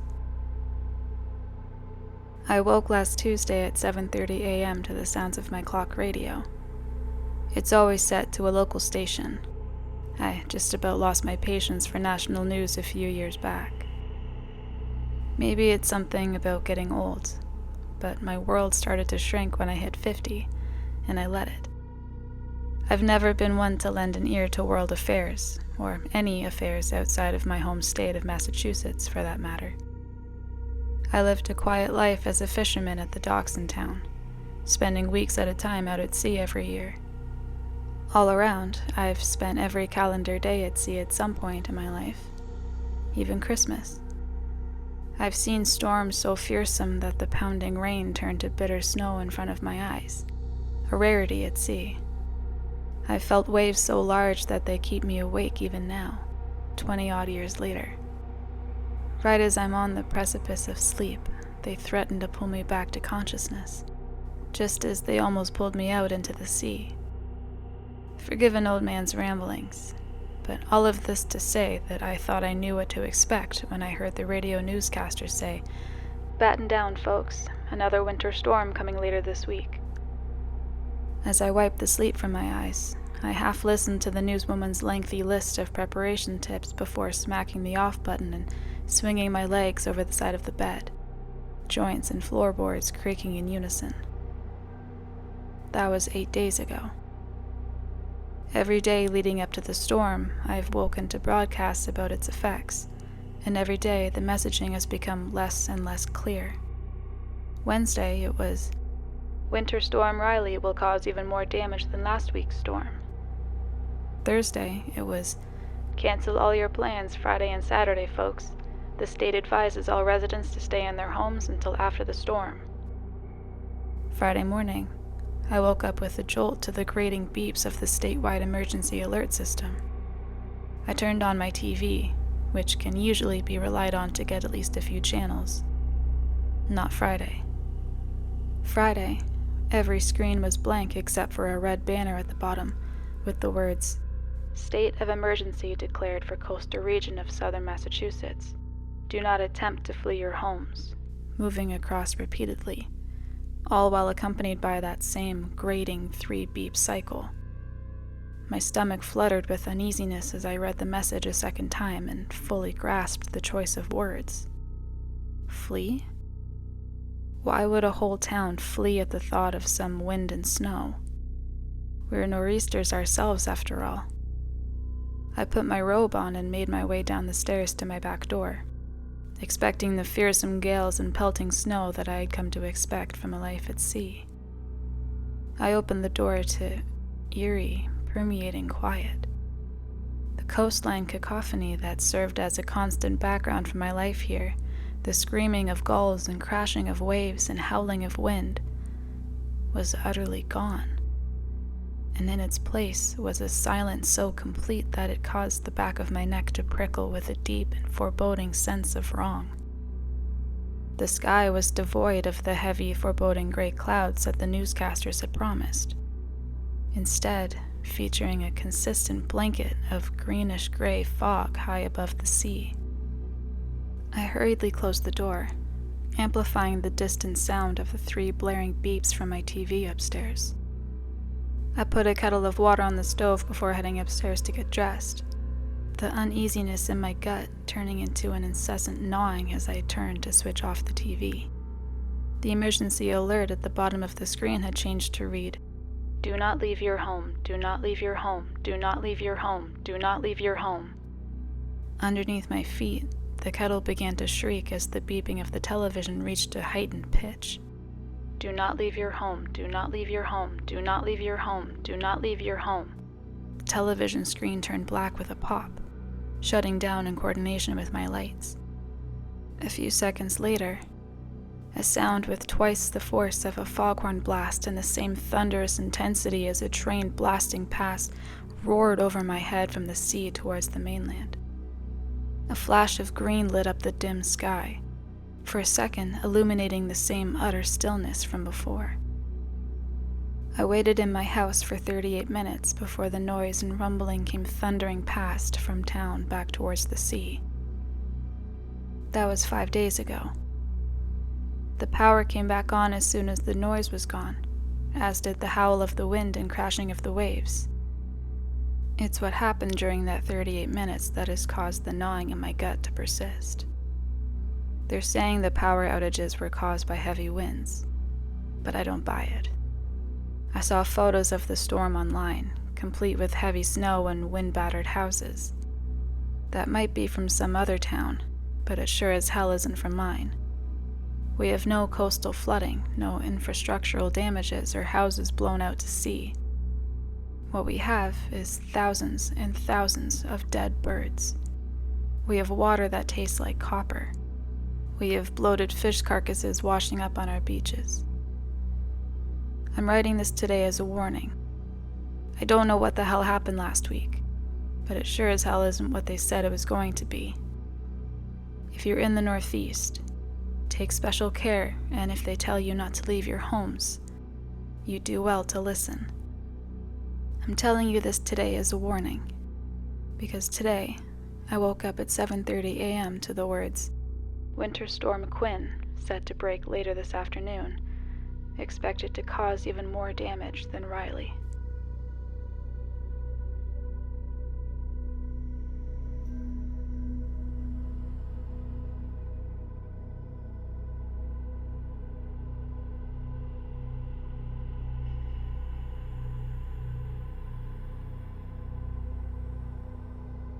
I got a doll for my birthday. She looked just like me. Same brown hair, same blue dress I wore. Mommy said she found her in an old shop and knew I'd love her. I named her Lily. Lily was fun at first. We had tea parties and I told her secrets. But then, weird things happened. I'd leave Lily on the chair, but find her on my bed later. "Maybe you forgot you moved her," Mommy said. But I knew I didn't. One night, I heard a noise, like tiny feet walking. I peeked from under my covers and saw Lily sitting on my desk. But her eyes were looking at me. It made my heart beat really fast. Next day, I put Lily in the closet. I didn't want to play with her anymore. She made me feel strange. But when I came back from school, she was sitting on my bed again. Her smile looked different, bigger. I told Mommy, but she just laughed. "Lily's just a doll," she said. Then, the scariest thing happened. It was night, and the moon was bright. I woke up feeling cold. I looked around, and I wasn't in my bed. I was on the shelf, where I keep my toys. And in my bed, where I should have been, was Lily. She was under my blanket, her eyes closed like she was sleeping. I tried to scream, but no sound came out. I couldn't move. My arms and legs were stiff as wood. I looked down at my hands, and they weren't my hands. They were doll hands. I don't know how long I stayed there. The moon moved across the sky and the room got darker. Then, light peeked in. Morning. When Mommy came to wake me, she didn't see me on the shelf. She went to the bed. "Time to get up, Amy," she said to Lily.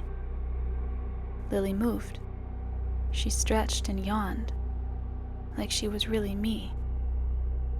I wanted to cry, to tell Mommy it was me on the shelf, but I couldn't. I was just a doll. Mommy left the room and Lily got dressed in my clothes. She looked in the mirror and smiled, but her eyes were scary, not like mine. I sat on the shelf every day, watching Lily. She played with my toys, ate my food, and hugged my mommy. Nobody knew I was here on the shelf. Years went by, so many years, sitting on the shelf in my room. But it wasn't my room anymore. It was Lily's room now. She grew taller and older, but I stayed the same. A small porcelain doll with a silent voice. I watched Lily become a teenager, then a grown-up. She stopped playing with dolls, stopped noticing me on the shelf. I was just a forgotten toy in a room filled with memories. Then, one sunny day, Mommy decided to have a garage sale. She gathered old things that weren't needed anymore, and that included me.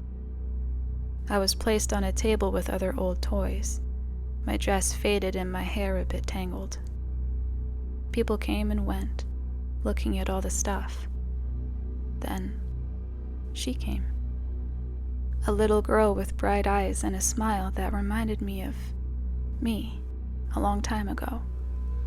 Her name was Emma. Emma saw me and her face lit up. "Can I have this doll?" she asked, holding me gently.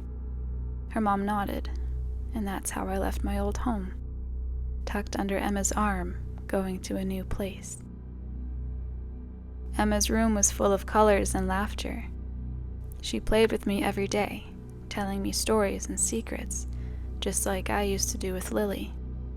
She named me Rosie, and I loved that name. It felt new and happy. Then something strange happened. One morning, I felt a tingle in my fingers. It scared me, but also made me hopeful. Each day, I felt more and more. My arms, my legs, they started to feel real again. One night, under the moonlight streaming through Emma's window, I felt it. I could move. Just a little, but it was movement. My heart, if I still had one, was beating so fast. I closed my eyes, wishing, hoping. When I opened my eyes again, it was morning, but everything was different. I was in Emma's bed, covered in her blanket. I sat up, looking at my hands. They were real hands again. I jumped out of bed and ran to the mirror, but the reflection staring back wasn't mine. It was Emma's face. I touched my face, feeling real skin instead of porcelain. It was like magic, but also scary. I turned around and saw the shelf where I used to sit. There, in my old spot, was a doll. It looked just like Emma, with her cute dress and shiny hair.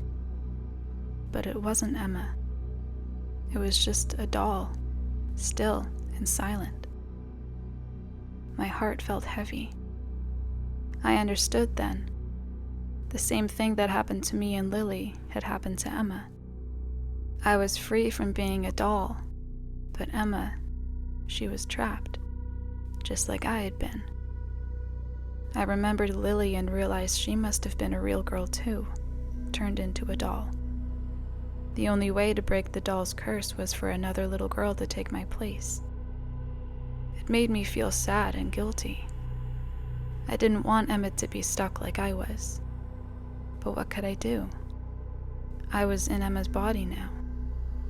Now I go to her school, play with her friends, and live her life. But every night, I look at the Emma doll on the shelf and whisper, I'm sorry. I wish I could change it, make it all go back to normal. But I don't know how.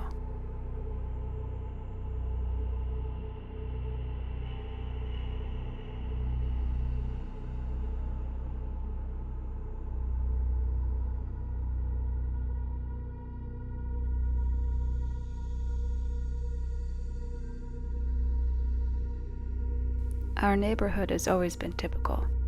White picket fence, suburbia. On the outside. Every generation, new young couples move in to replace the older people who have finally left after a lifetime of the same lawns, the same friendly faces. It's always been an idyllic setting in which to raise a family and turn old and gray.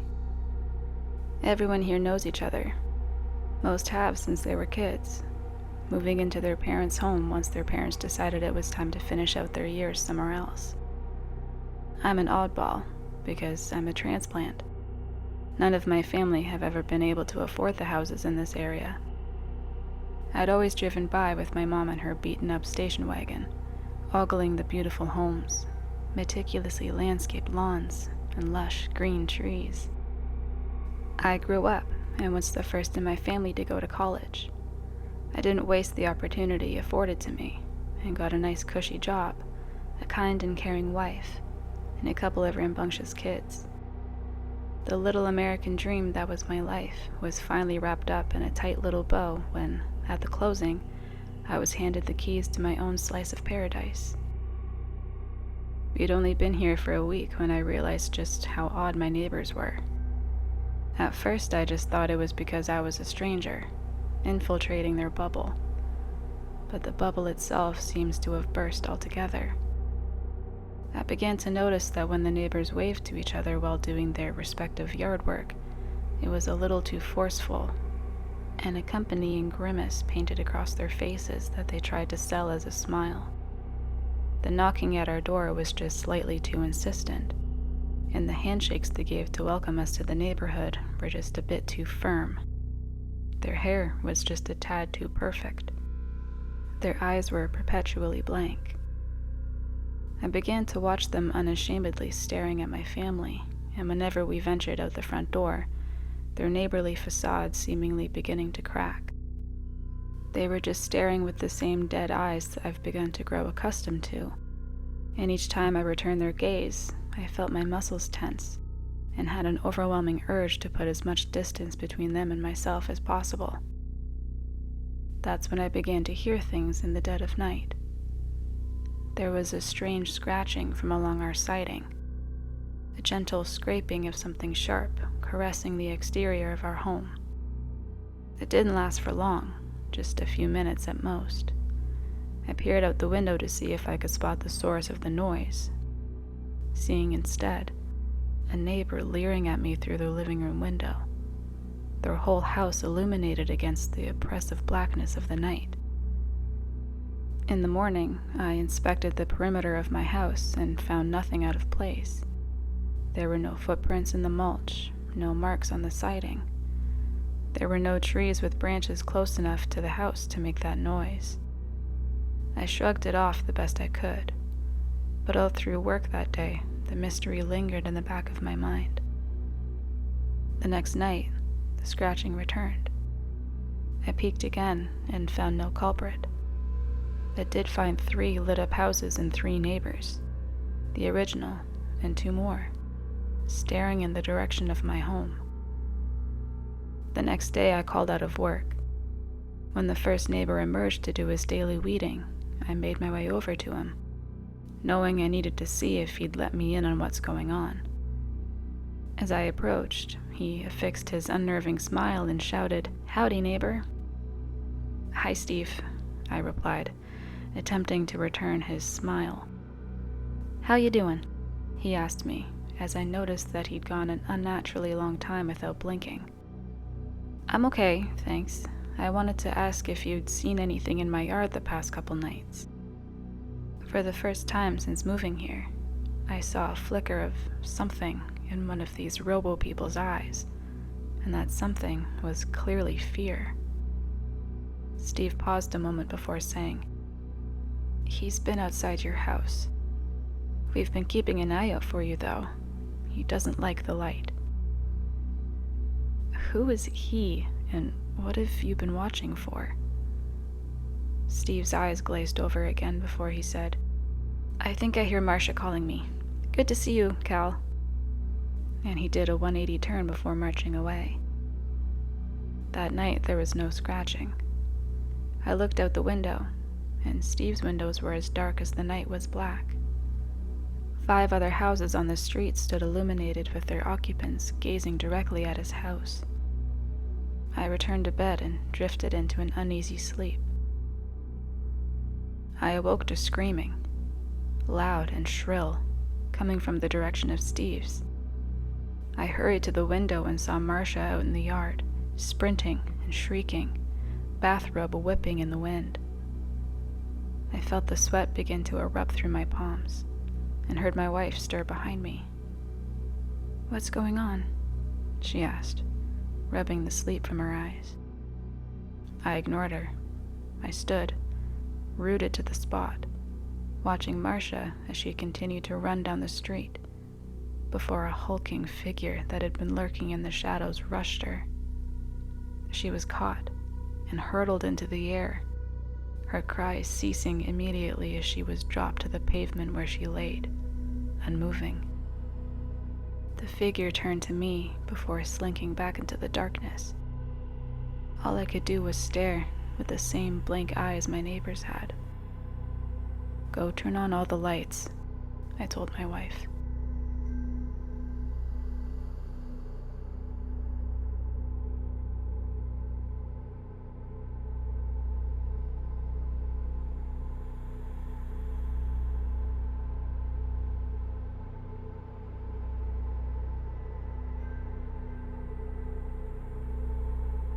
It was the worst blizzard since 1975 here in Wisconsin.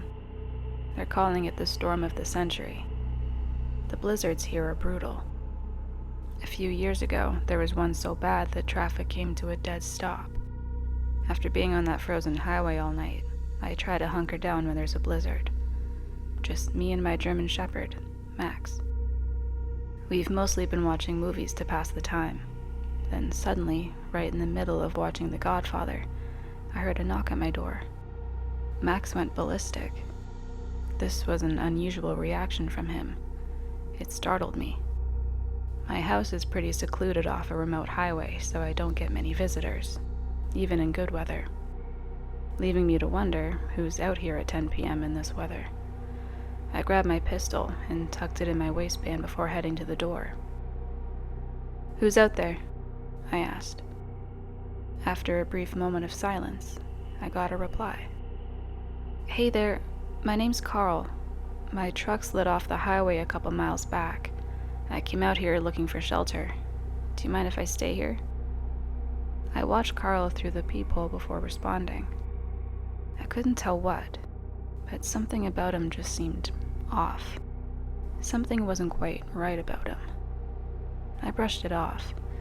I figured I'd probably look a little odd after walking a couple miles through a tundra. "All right, get in here, Carl," I said, opening the door for him. The wind outside was howling, making it tough to shut the door behind him. Max really went postal at Carl when he entered. Max was usually a little weary of strangers, but once I'd invite them in, he would settle down. Except that didn't happen this time. I tried to calm him down, but I couldn't. I decided it would be best to put him in the bedroom for a while. When I came back out, Carl was taking his snow-covered coat off. "You got real lucky, Carl. There's a lot of less trusting folk around here. Sorry about the dog. He's not usually like that." "Thanks," Carl said, shivering. "Hey, what are you doing out driving around on the second day of this storm? You should have stayed home. Real dangerous to be going out for anything in weather like this." "My power went out. I was trying to make it to my brother's house, but it probably wasn't my best idea. He seemed to be telling the truth, as far as I could tell, but I couldn't shake the feeling that there was something off about this guy. Max was still going crazy in the other room. It was starting to concern me. "All right, do you want some coffee to warm you up?" I asked. He nodded his head in response. When I turned around to pour him a cup, all the hairs on the back of my neck stood up. I knew there was something off with this guy, but I couldn't tell what. "I'm just being paranoid," I tried to reassure myself as I handed him the mug. I hit play on the movie and it started playing again in the background. As Carl held the warm mug in his hands, I watched him intently. My phone vibrated. It was an emergency alert that read, "Warning, do not let any strangers into your house. Murderer out pretending to seek refuge from storm." I looked back up to Carl. He sat there just looking at his mug. I started to walk to the other room. "Everything okay?" he asked. "Yeah, I just gotta grab something real quick." I opened the door to the bedroom where Max was and grabbed my shotgun. Max followed me back to the kitchen, barking as we approached Carl. I racked the shotgun, loading a slug into the chamber. "Hands up and turn around slowly," I ordered. He sat there for a moment before moving. He stood up and turned around, looking me in the eye. "What's this all about?" he asked innocently. "It's time for you to leave." "Please, no. I'll freeze." "I'm sorry, but you need to leave. Now." It was in that moment Carl smiled.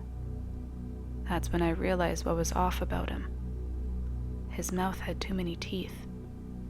Way too many teeth. They were sharp and jagged. Then he charged at me. He was quick. Almost too quick. I just barely had time to pull the trigger before he reached me. The shot knocked him to the floor and left a large hole in his chest. But no blood came out.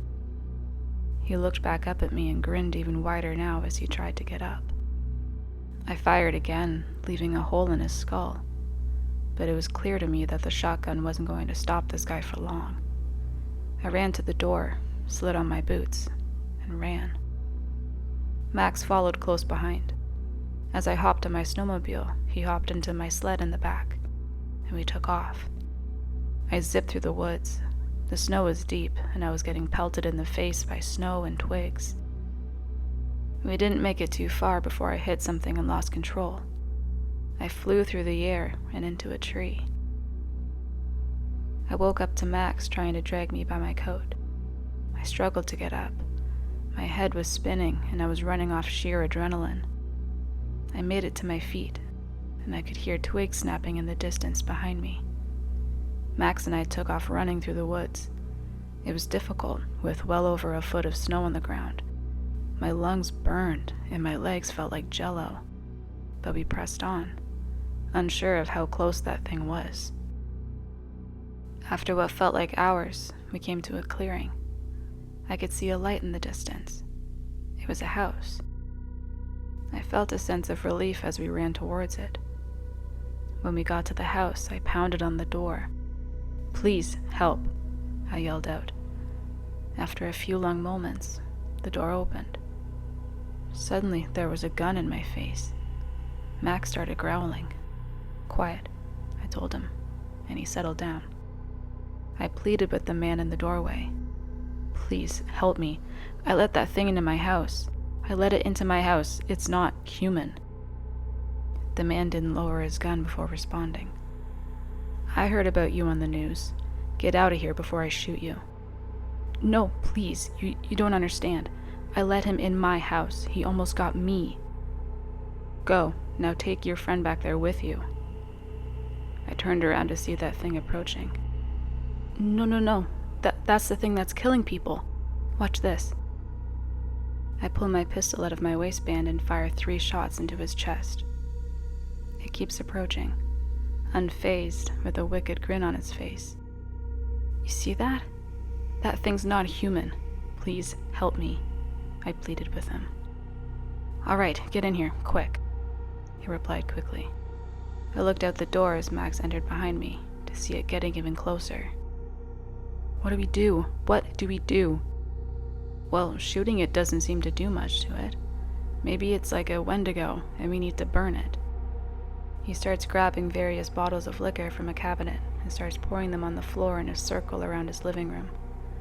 "We'll lure the bastard into the circle, and once he's in, we'll light him up like a Christmas tree."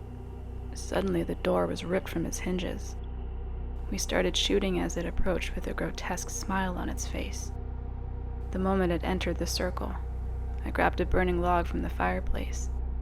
The creature's smile faded quickly as it grimaced, but it was too late for the creature as I threw the burning log on the ground in front of it, setting it ablaze. It made a horrible, ear-piercing screech as it was engulfed in flames. The flames quickly spread, setting the house ablaze. We ran outside to escape the flames. We both collapsed into the snow, coughing from the smoke. "Sorry about your house," I said to the man. "It's all right. I have insurance," he chuckled back. In that moment, I felt a deep sense of relief that was quickly interrupted by a man who came out of the forest and said, "A house fire in a blizzard. Now, that's just bad luck. Any chance you two have seen my brother Carl?" He smiled as he approached, revealing a mouth full of sharp, jagged teeth.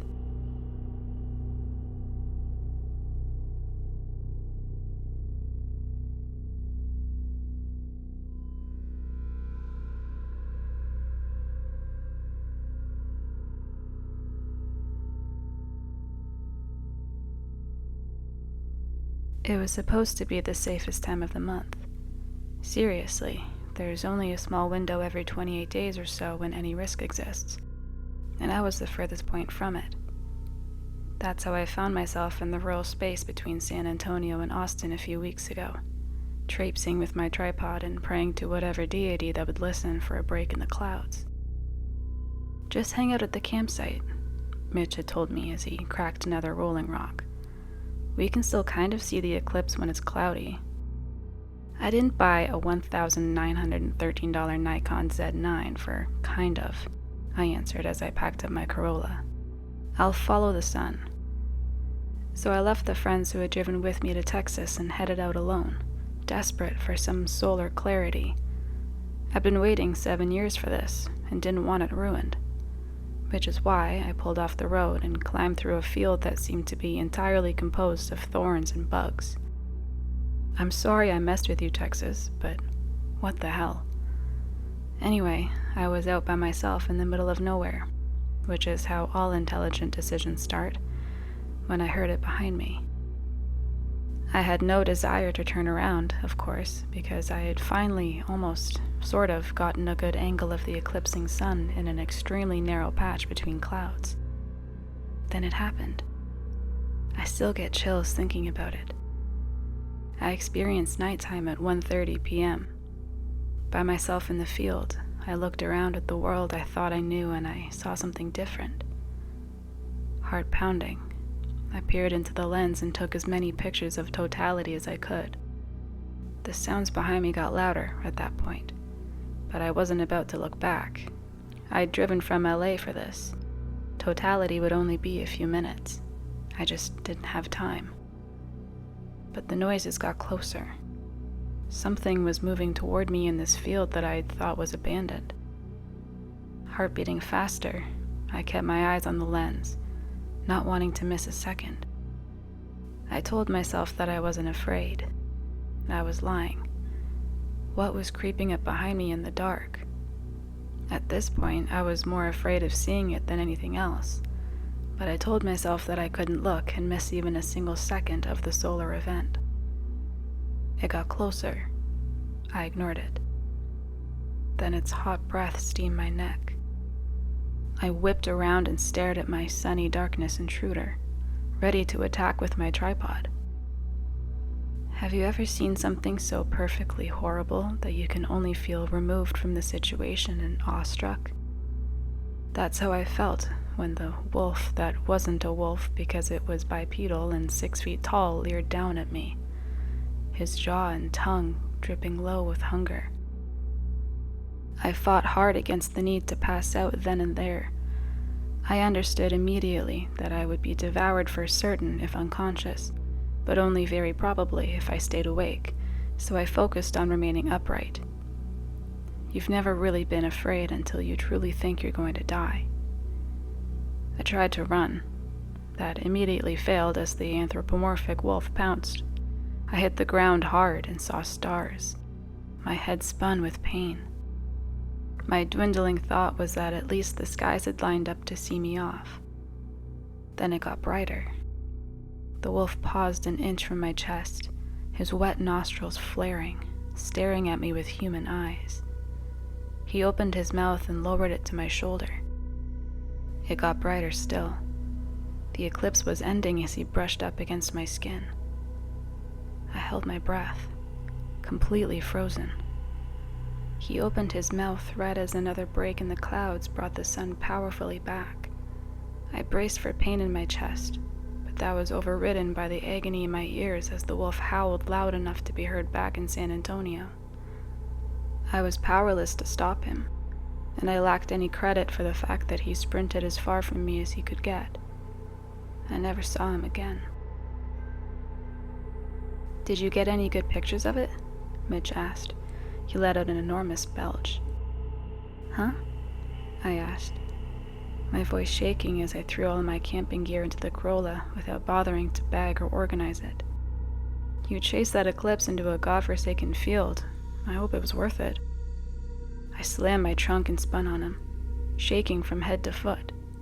"Don't you ever talk to me about what's godforsaken," I spat.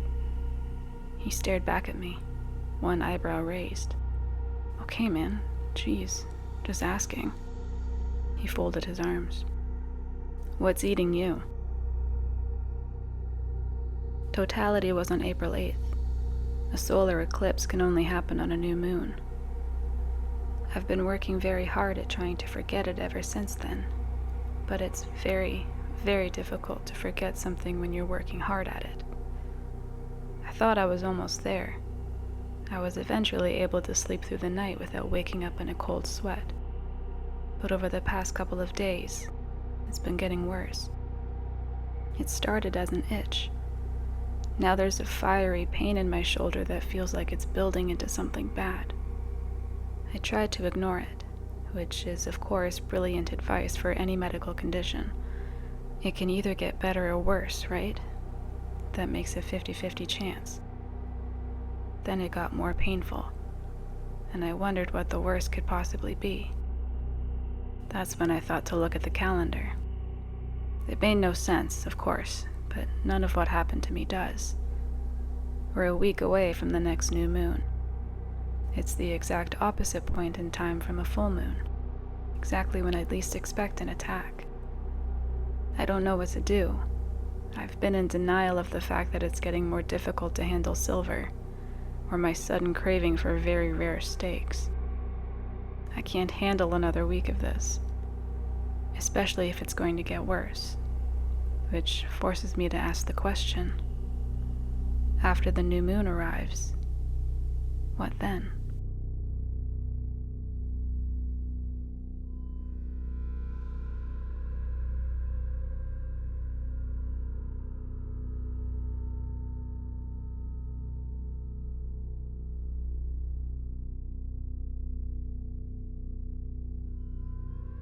Let me just start by saying my 6-year-old son and I are very close.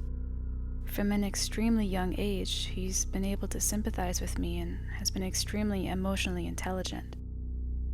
The thing is, it's not with everyone. It's just me. He feels like just a regular boy with everyone else, but he always knows what to say when I'm having a hard day. I try not to show it, but he somehow knows. Emotional intelligence is how I've always played it off, but now I'm not so sure anymore. Since my son could talk and form sentences, he has said things to me that he should have no way of knowing. It started out with him saying things like, Mommy, don't worry. I still think you're pretty. That day, I was really struggling with my body image. I put on a few pounds and hated myself. Of course, I didn't let my son see me crying in the mirror or grabbing the rolls on my stomach. I mean, little boys always think their mother is beautiful, right? It's not like he knew. Soon after that, he mentioned to me that he missed Bethany. I asked him who Bethany was, and he looked at me like I was crazy. He told me it was his sister who died. My son never had a sister. However, I had a sister who died at 16, whose name was Bethany. I never mentioned it to him. I thought maybe it was a fluke. Next, I lost my job. Once again, he had no clue it happened. I was reading him a bedtime story, and he put his hand over the book and looked up at me. He got a serious look on his face and said, "It'll be okay. You'll find a job next week, and it'll pay better too." It felt weird that he found out about the job loss, but I didn't think much about it. Once I did, in fact, get a job next week that also paid better, I was weirded out. I asked my mother about it, and she said it's probably just the close bond that a mom and a son always have. Kids are weird. Every parent has their own story of a time when their kid said something terrifying to them, she tried to explain to me. A few months ago, it started to become an everyday thing where he would say something about a subject he shouldn't know. Then about a month ago, it went from him knowing things he shouldn't to him saying things like, "I remember when I was a girl, and I loved the color purple. I remember when I was a mommy, and I cried a lot. I remember when I was a mommy, and I wanted to run away." This felt weird to me. It wasn't like he thought he was a girl. I asked him once why he thought he was a girl. He looked at me frustrated and said, "I'm not a girl now. I was a girl before I was a boy." He kept telling me stories of all the things he did when he was a girl. He would tell me things about myself that I've never told anybody, even my husband. When I told my husband I was starting to get scared of my son, he said I was being dramatic. I guess it doesn't help my case that I didn't tell my husband everything my son said to me. When he said things like missing his dead sister, that was one thing. But, well, let's just say I've not always been a saintly woman. I have a past, I mean. We've all done things we aren't proud of. But my husband doesn't know about these things. First of all, I stole a lot as a teenager. Nothing too crazy. I think a lot of teenagers do that, honestly. The more serious things I kept from him are, I got a DUI in college, and my ex has a restraining order over me. I was a stripper for several years, and worst of all, I cheated on my husband a few years ago. It was dumb, and I regret it, but I will never tell him. My son had mentioned doing all these things when he was a girl, or when he was a mommy. Of course, in child terms, but nonetheless, he described all those things. He hasn't mentioned much to anyone else, mostly just me. He hasn't come right out and said that he was me or anything. If he were me, maybe he doesn't realize it. Maybe he just has random, fuzzy memories of another life. Last week, I noticed he seemed down. He wasn't really talking like he normally does. I felt like a terrible mother. I was thankful he wasn't talking. It felt like every time I talked to him, I got more and more scared of him. One day, he crawled into my bed with me in the morning. He took a deep sigh and looked at me. "I remember when I was a mommy, and that car hurt me tomorrow." My heart sank, and I didn't even know what to say, but I mustered up the courage. "Honey, what's going to happen to me tomorrow?" I said, while pushing away the hair falling in his face as a nervous tick. "I remember it hurting so bad. I don't want you to feel the pain too. Don't go. Don't do it." I sat, looking him deep in his eyes. My bed, which felt so warm and comforting a few minutes ago, now felt cold and hard. What was going to happen to me? I kept asking him what was going to happen to me. Every time I asked, he got more and more upset. My husband woke up after I asked him for the 5th time. He got so mad at me. I can't blame him. I was clutching our son's shoulders and screaming, "Tell me, tell me," I said, over and over and over again. My son didn't talk to me for the rest of the day. The next day, I tried to explain to my husband what our son said and how I was scared, because this was the first time my husband heard of my son saying such crazy things. He didn't believe I was in danger. We had dinner plans with some friends that night. It was the last thing I wanted to do. I figured since my son mentioned a car, I just needed to stay away from them at all costs. I tried to convince my husband I was sick, but he, of course, didn't believe me. I should have said I was sick from the very beginning, and not told him the real reason for wanting to stay home. My son's babysitter made it to the house. As we said our goodnights to our boy, he gave me a sad hug. Not only that, but he couldn't take his eyes off my left hand. After our hug, he grabbed my fingers and squeezed them tightly. I knew something was about to happen to my hand. I felt like I could anticipate the pain. We walked out the door, and my husband guided me to the car door. He opened it up and helped me in, although it didn't feel like he was trying to be a gentleman. It felt like he was scared that I was going to run. He wasn't wrong. After a few minutes of driving, I felt the anxiety building. I felt sick. At a stoplight, I noticed the car door was unlocked. I slipped off my heels and opened the door. I was trying to move way faster than my feet could take me. I didn't see the curb and tripped over, face-planting in the process. My husband came running over to help me up. I thought he would be mad that I tried to run away. I thought he would call me a brat, or worse. But he didn't. He could see how scared I was. He realized it didn't matter if what I was feeling was real or not, but he needed to respect my fear and worry. He tried to help me back into the car. He said we would go back home, but I refused to go in the car. I told him we had to walk. This is when he started to get frustrated. He felt like he did his best to compromise and empathize with my anxieties, but he wasn't willing to walk 2 miles home in 40-degree weather at 7 p.m. Looking back, I understand why he was so annoyed. He grabbed my shoulders and took a deep breath. He started nudging me back to the car.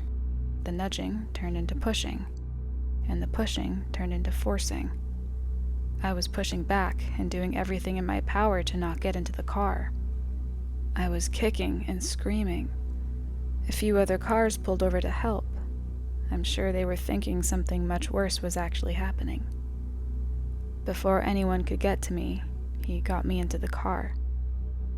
As he was slamming the door, I reached out my hand to try and stop it. The next few minutes were so fuzzy. I could feel my hand pulsing. I could vaguely hear my husband screaming and apologizing profusely, followed by strangers separating us and trying to help. An ambulance showed up a few minutes later, and that's when I noticed my hand. My index, middle, and ring fingers had been smashed in the car door. Half of my middle finger was completely gone. We went to the ER, and about 80% of my fingers were saved, luckily. If it wasn't obvious, my husband felt terrible. not only for what happened to my fingers, but for being so aggressive with me and not listening to me. I know I should have been more bothered, but I have other family members I'm more worried about. After that, I accepted that I needed to take what my son said about my future seriously. That week, he said more disturbing things. I remember when I was a mommy and I set the house on fire. I remember when I was a mommy and I stabbed my husband. I remember when I was a mommy and the scary man took me into the forest. I remember when I was a mommy and the monster from the closet hurt me. I was terrified of the things that would happen to me. I know children can't always describe or articulate words that well at a young age, but that didn't help me feel any better. I tried to ask him for details of what he meant, but once he said something, he usually didn't want to talk about it anymore, especially if it seemed to be traumatizing. It's like the memory would flash in his head and he had to blurt it out. The reason I'm writing all this out in the first place is because of what he told me today. The two of us were coloring at the kitchen table, and without even looking up at me, he said, "I remember when I was a mommy, and my son killed me." I froze in fear. I couldn't believe the chill that ran down my spine, and the fact that he didn't seem fazed by it at all. He just kept coloring his pirate ship. I need help. What the heck am I supposed to do? I don't even know how to process any of this. I don't believe in reincarnation or anything like that. Even if I did, is that even how it works? There shouldn't be an overlap in lives like this, right? But how else is something like this explained? It's not like my kid can just see the past and future. He has seen my whole life before, and from his perspective. He doesn't find it strange that my life used to be his. He's also aware enough to recognize a memory, like when I lost my job, and he comforted me knowing that I'll get a new job soon. This whole thing is hurting my brain. I love my son, but I'm so terrified and feel crazy. Someone, please help me. I don't know what to do.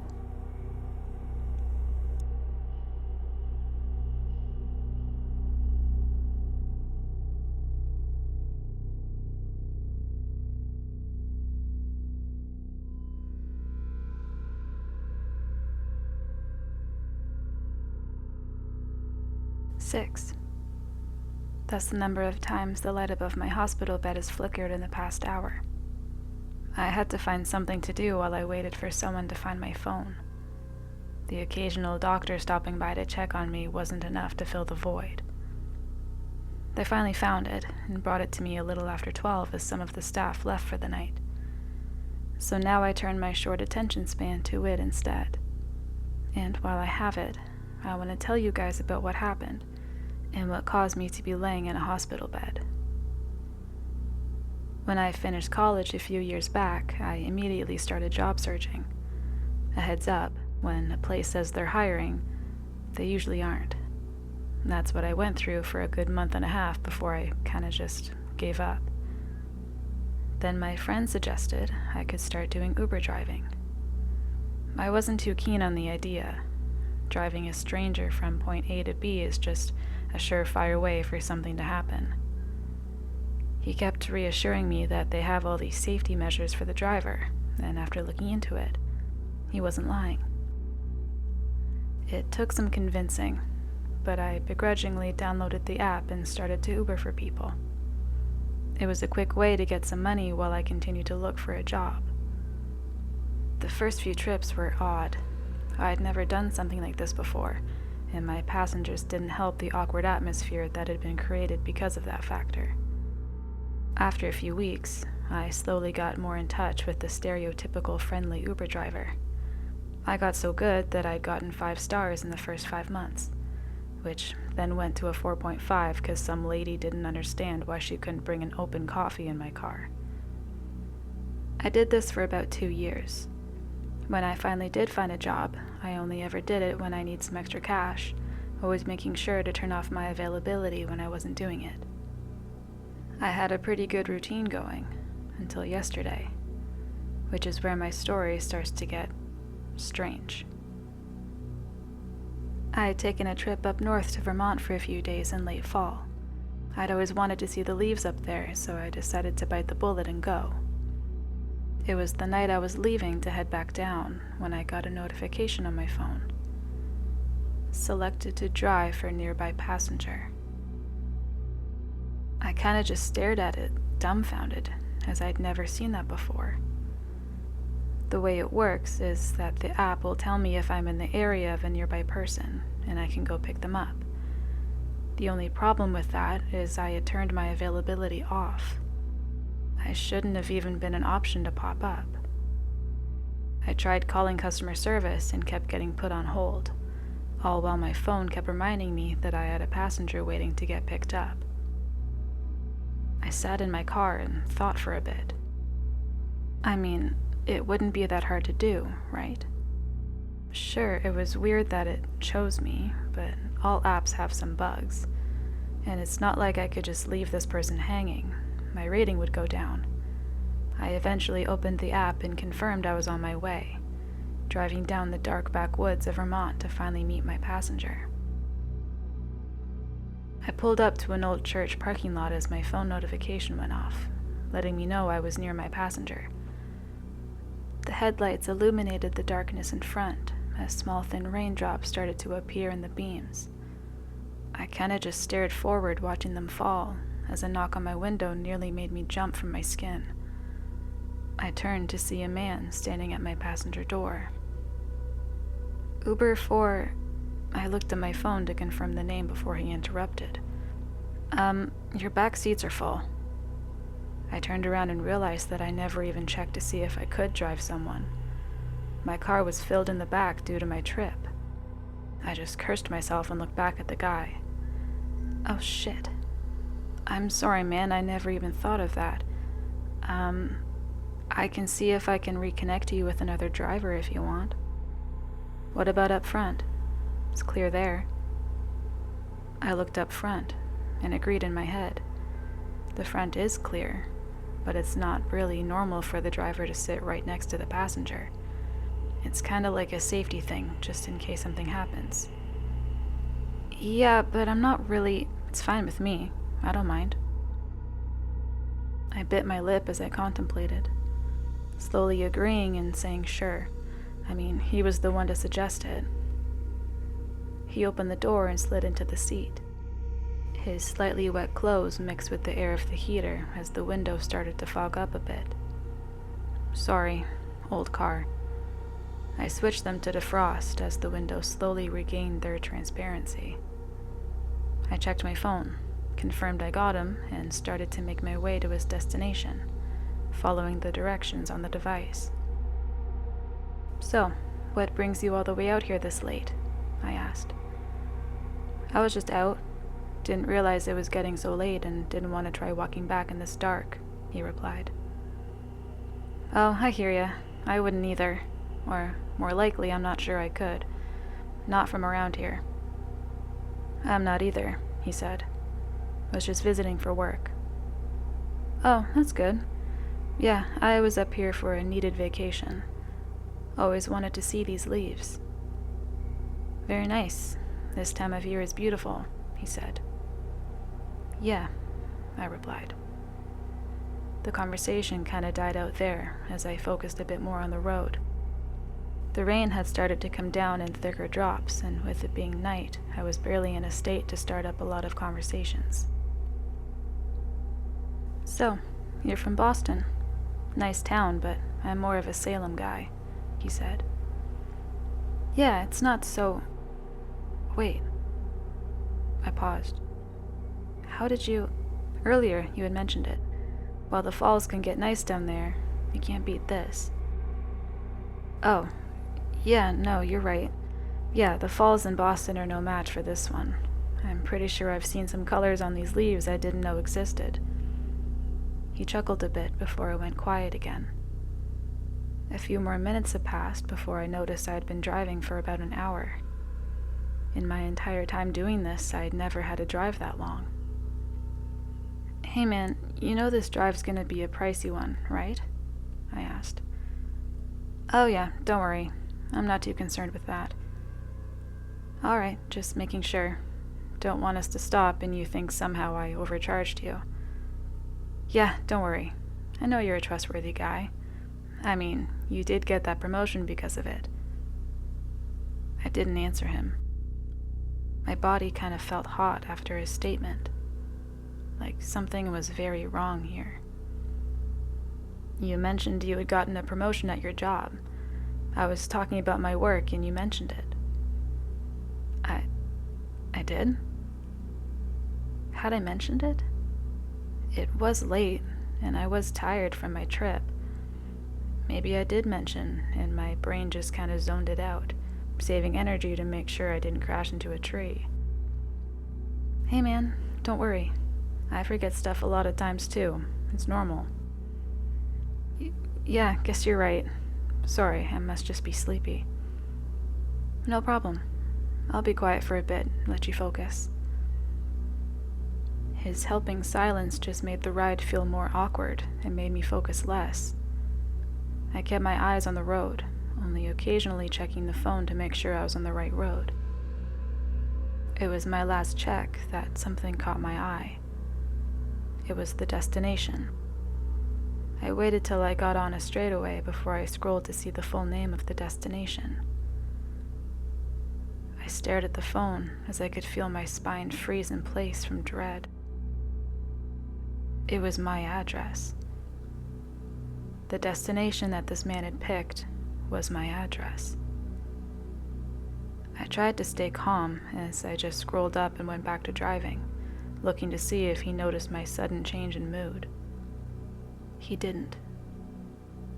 He was just looking out the window at the now visible streetlights as the surroundings slowly went from quiet town to busy street. I just kept driving as my mind went through what was happening. How did he get my address? How did he know I was up here? Why did the app mess up? Then more alarming things started to pop up. I didn't tell him I was from Boston. I didn't tell him I got a promotion at my work. Hell, I never told him I even worked somewhere. Then my eyes slowly started to widen as I thought of the worst thing that could have happened.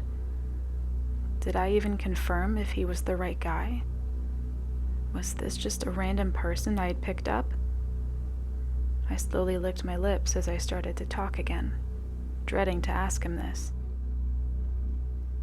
"Hey, by the way, did I ask your name?" "Oh, yeah, no. No, you never did. Kinda weird, right?" I just stared at the road as my body started to shiver with fear. I thought I was going to die of a heart attack as I felt his hand grab my shoulder. I turned to face him as he grinned at me. "Thanks for the ride, though." My phone loudly chimed in. "You have reached your destination." I turned to look at the phone just as my windshield was filled with a blinding light. My vision immediately interrupted by the airbag as I heard my car's front crush with the force of 1,000 pounds. It flipped, rolled, slid, and finally stopped as it hit the guardrail. I could feel the blood dripping from my head and arms as I turned to look at the passenger seat, sure to see the body of that man there. It was empty.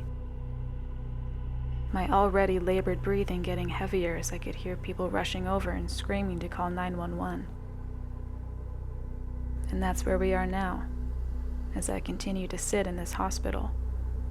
The doctor said I only had a few minor breaks and sprains, and that I was lucky to be alive, although there was no concussion, which they found weird because of what I was saying. No one believed me as I rambled that there was a guy in the car with me. Even the police looked at me like I was crazy. And maybe they're right. Maybe I did imagine a strange man that somehow knew what city I lived in, that knew things about my job, that knew my address. These are things I would be agreeing with if I didn't see the notification I just got on my phone as I type this, my fingers shaking as I do. It reads, "Selected to drive for nearby passenger."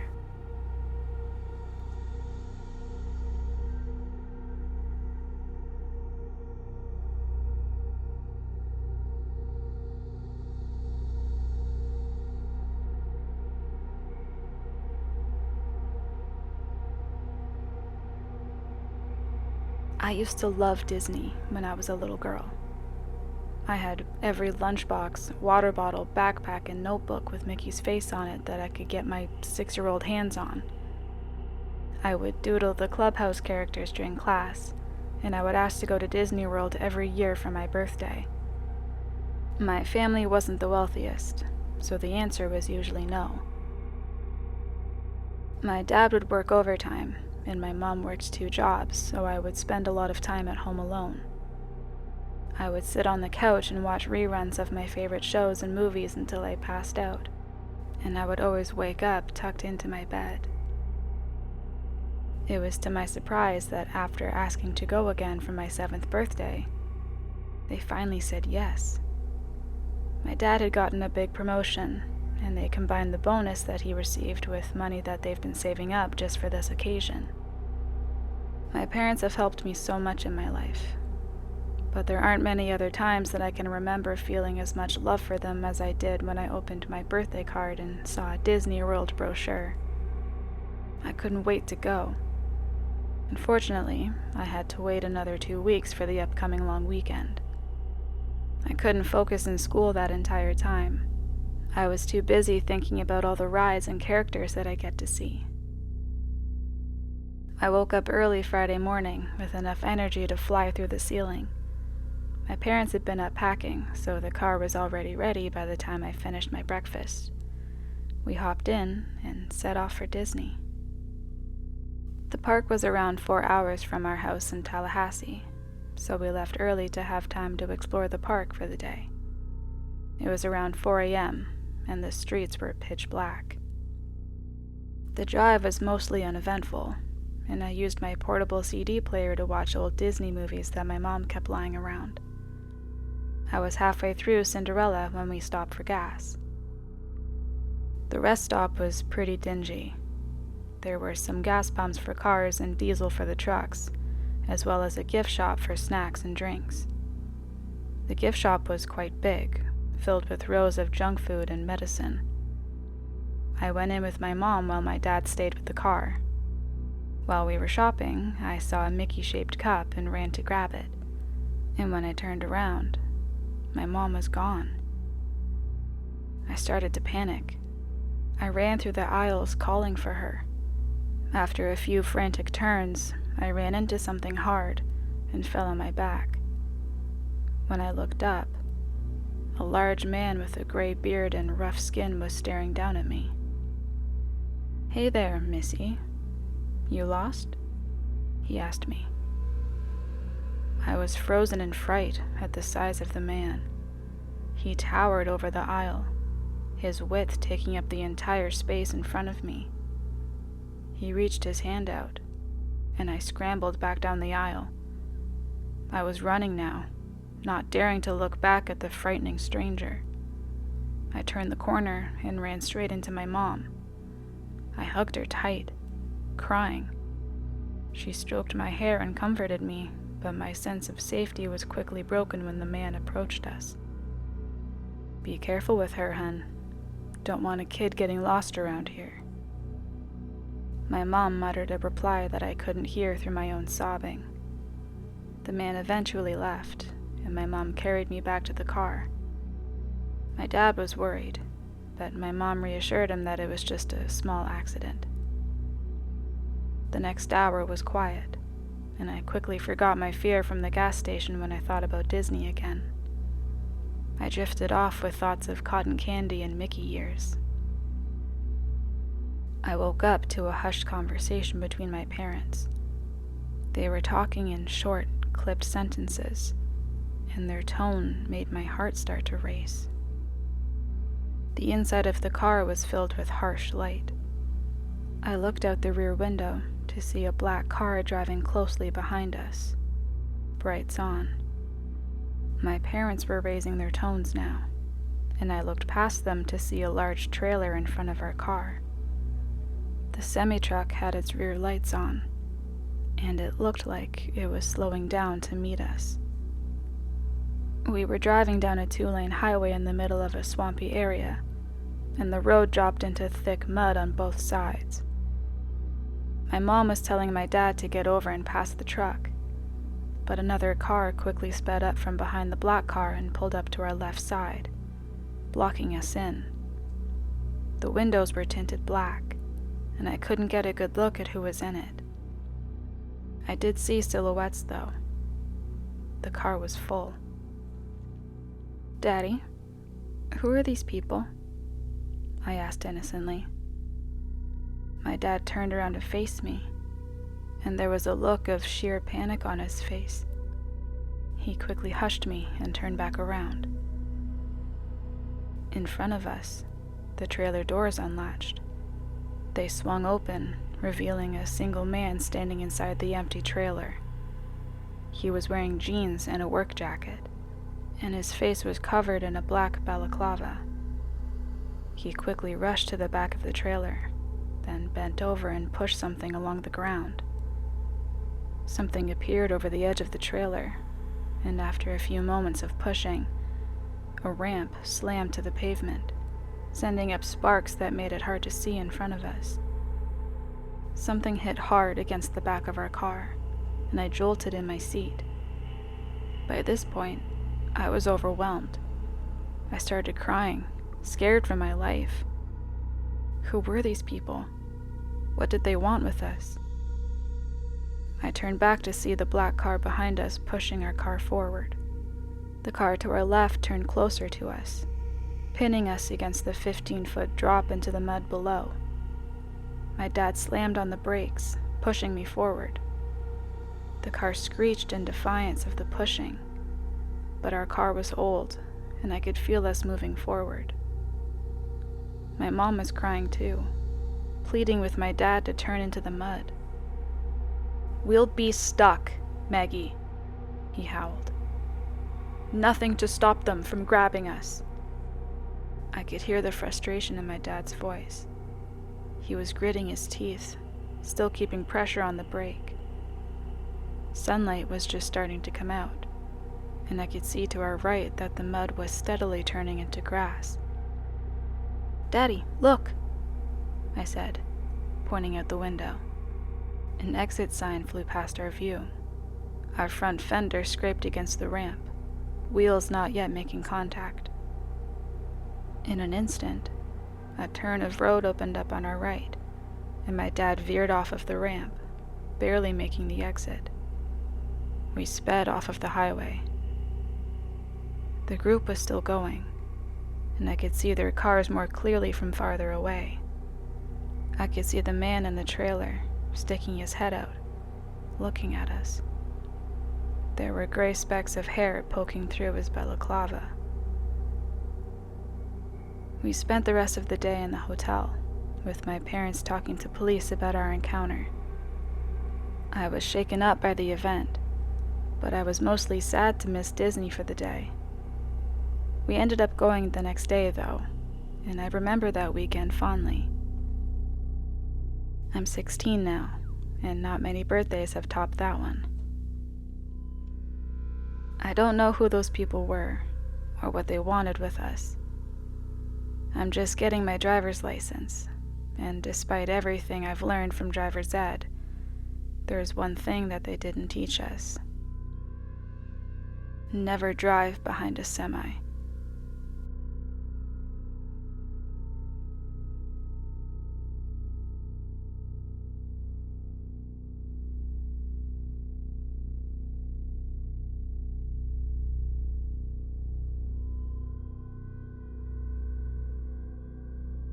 I was lucky when I was a kid. I lived in the country and had open-minded parents that didn't really care where I went, what I did, or how late I stayed out. Call it bad parenting if you want, but they trusted me to not get into too much trouble. I, of course, still did get into trouble, but not of my own making. Usually. Khalid was my best friend. He lived right next door, and during the summer, it wasn't a question whether or not we were going to hang out. It was understood that we were, every day. He was older than me by 1 year, and kind of acted like my big brother.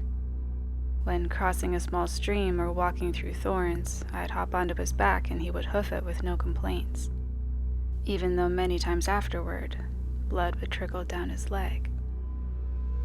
I never really saw him get scared. Not of anything, really. Except for the last day I ever saw him.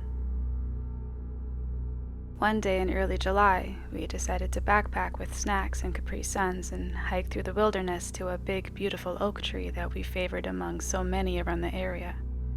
This tree was perfect for climbing, had plenty of shade, and was the ideal place for two kids to chill on a summer afternoon while discussing video games and naked ladies. We walked over 2 miles without any problems, but as we neared the tree, I swear I could just feel this looming sense of something different. Not necessarily something wrong, just different from the norm. We had done this same walk and climbed this same tree dozens of times, and I had never had this feeling before today. We reached the tree, both of us sweating. It was hot as hell that day, and I was anxiously waiting to gulp down 80% of my water that I brought. As we climbed the tree, I heard something. It sounded like someone or something was below us, but when I looked down, nothing was there. We settled onto the fattest branch that was great for sitting, with maximum shade. Khalid unzipped the pack and tossed a turkey and cheese sandwich at me. Laughing as I almost dropped it, I said, "Dude." He laughed and responded, "Relax, I knew you wouldn't." We began eating and talking. He was going on about a substitute teacher that he had earlier that year who he swears had a crush on him. Meanwhile, I was carving Goku into the tree right next to the faded cloud strife. Suddenly, a man spoke from right below us. "Hi." Khalid stopped mid-sentence, and we both stared down at this man like a couple of deer about to get plowed on the highway. Honestly, this man had scared the living shit out of me. We were in the middle of nowhere and had never seen another person around here. I was frozen, but Khalid replied, "Hi." The man looked as if he was intentionally trying to look creepy. He wore a dirty plain white t-shirt and what looked to be old brown slacks that were missing the button and were only being held up by the zipper. He had long brown hair that was slicked back into a ponytail. He stood there with an exaggerated upwards glare at us. Imagine standing right up against a tall skyscraper, putting your chin up to it and looking straight up. That's what he was doing, all the while smiling from ear to ear. "Can you come down here, please, so I can show you this cool thing I just got?" I looked at Khalid, shocked at his question. Khalid, without missing a beat, replied, "No thanks." The man's smile vanished and was replaced by utter devastation, as if you just told him his house burned down. The way his expression changed in an instant was nothing short of terrifying. "That'll break my heart, baby. Look, it's so sharp." Now, I'm honestly not sure which was more alarming, him calling my friend baby, or the giant butcher's knife he revealed from behind him. He held it up so we could see it clearly. It looked brand new and shined as if it were covered in olive oil. Khalid usually didn't show fear or hesitation when it came to adults, but at that moment, when I looked at him, expecting him to shut this guy down, his eyes were wide, and I saw them fill with water. In that moment, Khalid's reaction made this real. We were in a very serious situation. Khalid looked at me for the first time since this stranger appeared. I could read his mind. He was scared and had no idea what to say or do. Somehow, don't ask me how, I summoned courage I didn't know I had and said to the man, "It's really cool." The man shifted his gaze from Khalid to me. "Get down here." His smile returned. The courage I just spoke of was gone in an instant. My eyes welled up. Khalid forced words out, and I could hear that innate protective instinct he had for me. "He's not getting down. We just got here, and we're just hanging out. Not being bad." Those last 3 words haunt me. To this day, they haunt me. When Khalid spoke those last 3 words, I could tell they were spoken while holding back full-on tears. I'd never heard him sound and act like a little kid, but in his pure fear in that moment, he sounded like a 6-year-old. It was heartbreaking. He was scared. I looked down at the man, tears streaming down my cheeks at this point. "You're not in trouble. I just want to show you this and I'll leave. Promise." The man could definitely see that I was crying, and it didn't seem to bother him, which was absolute confirmation to me that he was in fact there to do us harm, of some kind. What happened next is the reason I have therapy 3 times a week, for over 20 years now. Khalid looked at me and shut his eyes tight, preparing to unveil every ounce of courage he had at his young age. "Okay, I'll come down and see it. Just for a second, then we have to go." The man smiled wider somehow at this. "I thought you said you just got here. What's the hurry now?" Khalid hesitated, and responded after 4 or 5 seconds. "I know, but his mom said we couldn't play anymore if I got him home late."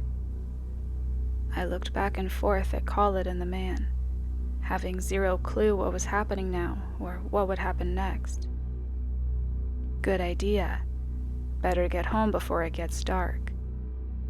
That's when the monsters come out. The man's smile abruptly vanished again. "Come on now, get down. Hurry up."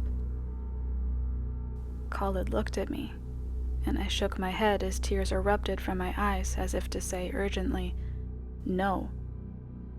Khalid whispered, "I'll be right back."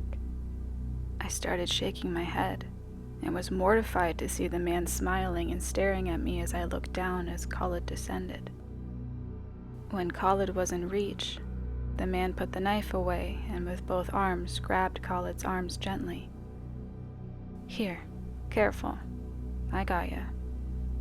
Here, come over here and I'll show ya."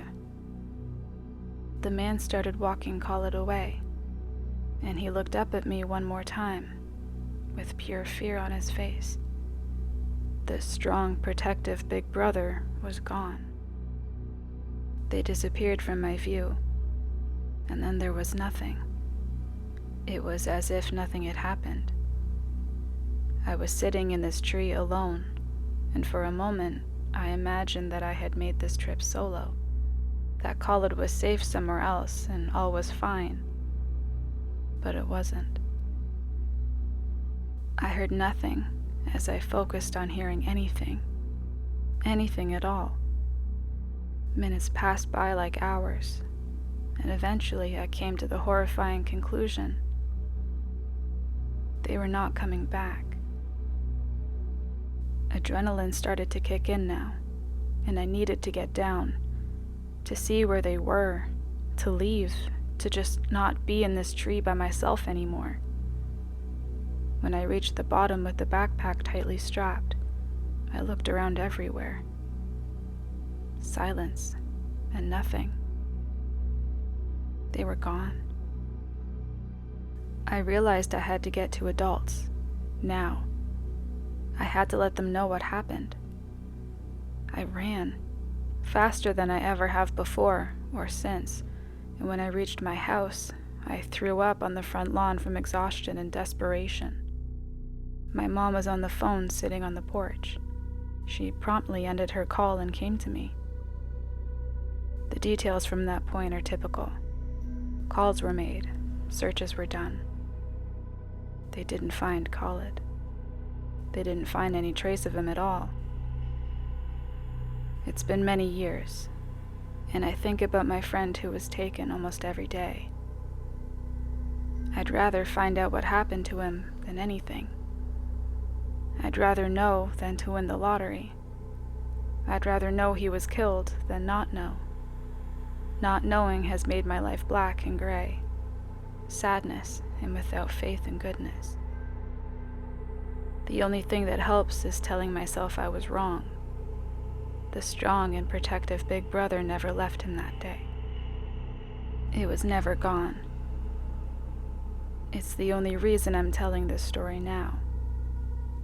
He was my brother, and he protected me. I think he knew what would happen, but he made damn sure it wasn't going to happen to me. And it's not something I will ever take for granted.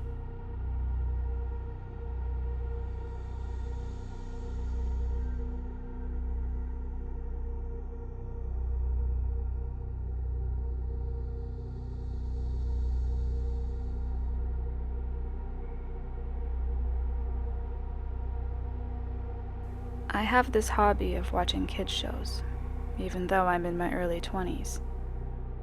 I don't know why. Might be my autism or something. But I just like it, and that's all there is to it. When I get home after a boring day at school, I'd go to my room and watch anything available on my TV. Basically whatever's on Netflix or Stan, YouTube or Prime. It just makes me feel nostalgic again. And everything was all good, until he appeared. I don't know who he is, or what he wants, but even if he doesn't mean any harm, I don't know if he can be trusted. It happened 1 week ago.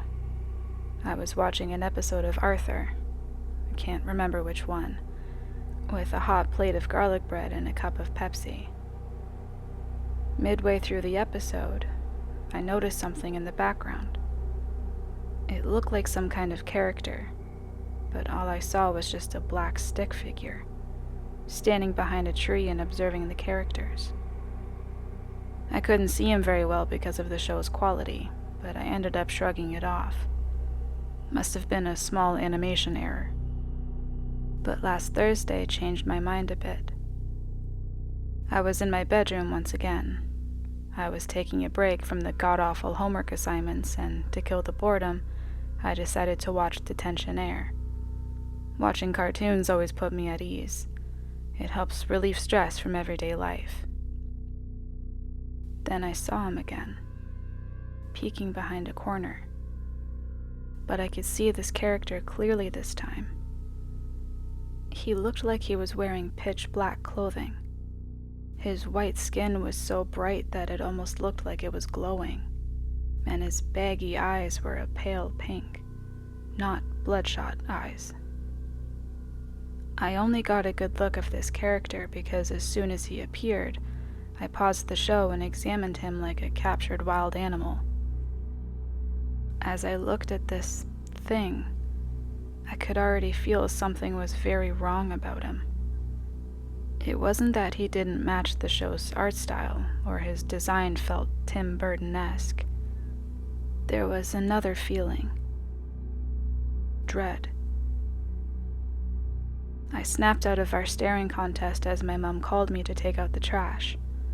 I shook my head and looked back at my ajar door, calling back that I was coming. Then I looked back at my TV, and, as you would expect, gone. "It's nothing. I'm just tired," I said to myself quietly, getting up as I leave the room. I wish that was the answer, I really do wish that this character was a result of my mind being an asshole to me. On Saturday, my uncle came over for a barbecue dinner my mom and dad hosted. My uncle really loved crime drama shows, especially Breaking Bad. Tonight, I saw him watching Better Call Saul, and honestly, Saul Goodman was my favorite character.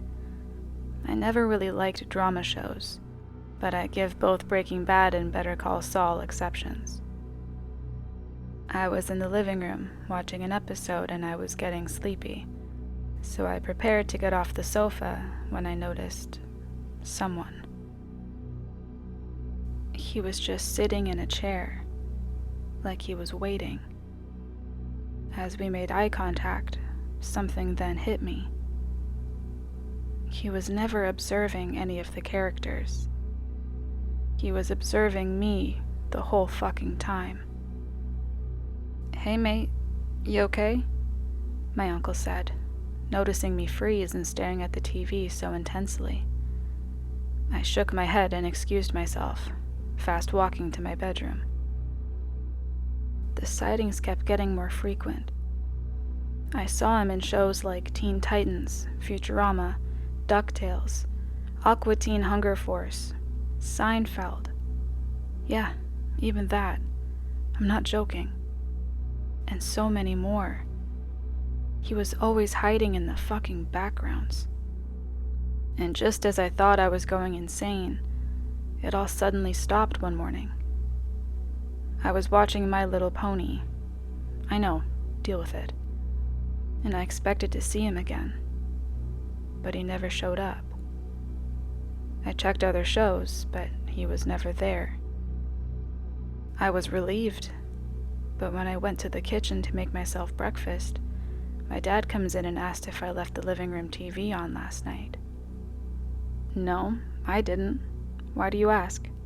I reply with a funny little smirk. "Well, someone did, and all that was on the TV was just plain old static," my dad replied. "Weird," I said, still jokingly, but at the same time, I felt a little unnerved. This brings me up to last Wednesday night. Me and my parents were having dinner at a pub, and we unexpectedly meet one of my dad's many friends, and he wanted to do a selfie with us, so we did just that, although I was hesitant. When we got home, I got a notification from Facebook that my dad's friend had just posted our selfie, so I went to check it out. My dad, Mom, and the friend are making dumb, silly faces, while I was closed-mouthed smiling. This photo looks perfectly Wait, who is that? I look closely at the background, and I nearly let my phone slip from my trembling grasp. He was behind us, outside the pub, peering through the glass, staring into the camera, and at me. Any of my family members or friends haven't noticed him, like I'm the only one who can see him. My TV in my bedroom hasn't been used in a while. I don't want to get rid of it. My dad did give it to me after all. Just 2 days after the night at the pub, I was home alone with my dog Max. He's a Kelpie, and I still couldn't get the image of that character out of my head. So I basically locked me and my dog in my room, fearing that he might be in the house. Not even a minute later, he begins to whine and growl at the door, but no one tries to open it. No jiggling the doorknob, no knocks, nothing. This went on for 2 minutes before whoever was outside my bedroom walks away. I could hear faint footsteps going downstairs. I've also locked the window and closed the blinds, just in case. Whoever, or whatever he is, I hope he leaves me alone soon.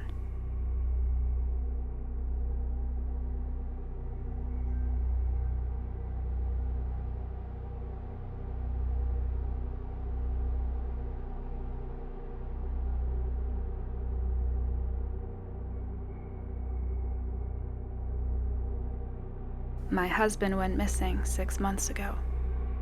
Just went out to work one day and never came home.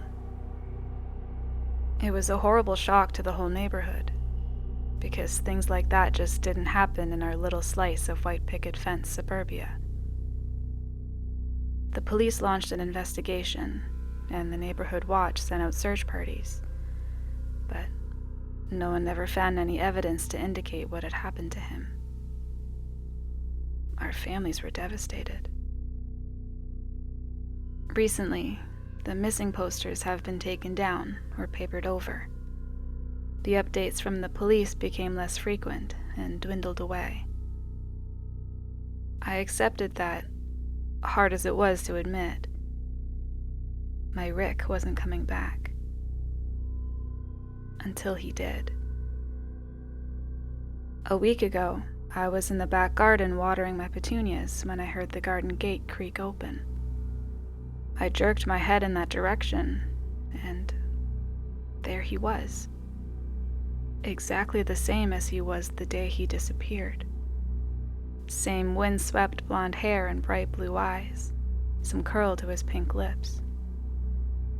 I was in shock.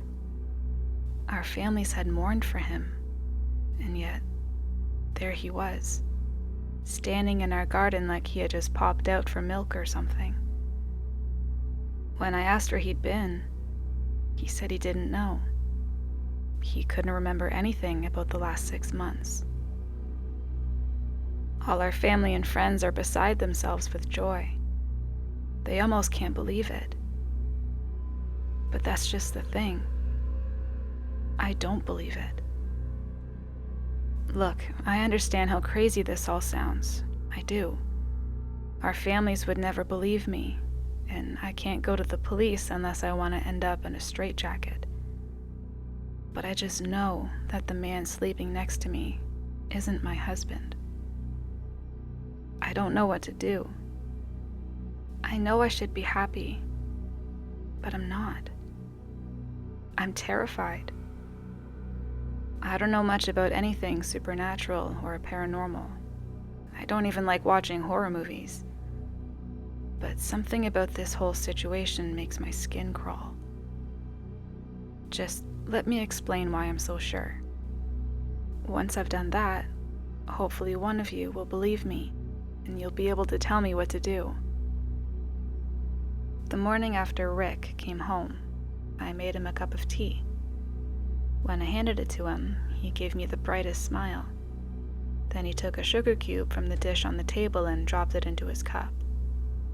Our house was in chaos with his return, and I was still in shock, so I didn't think much of it at the time. But it's been replaying in my mind ever since.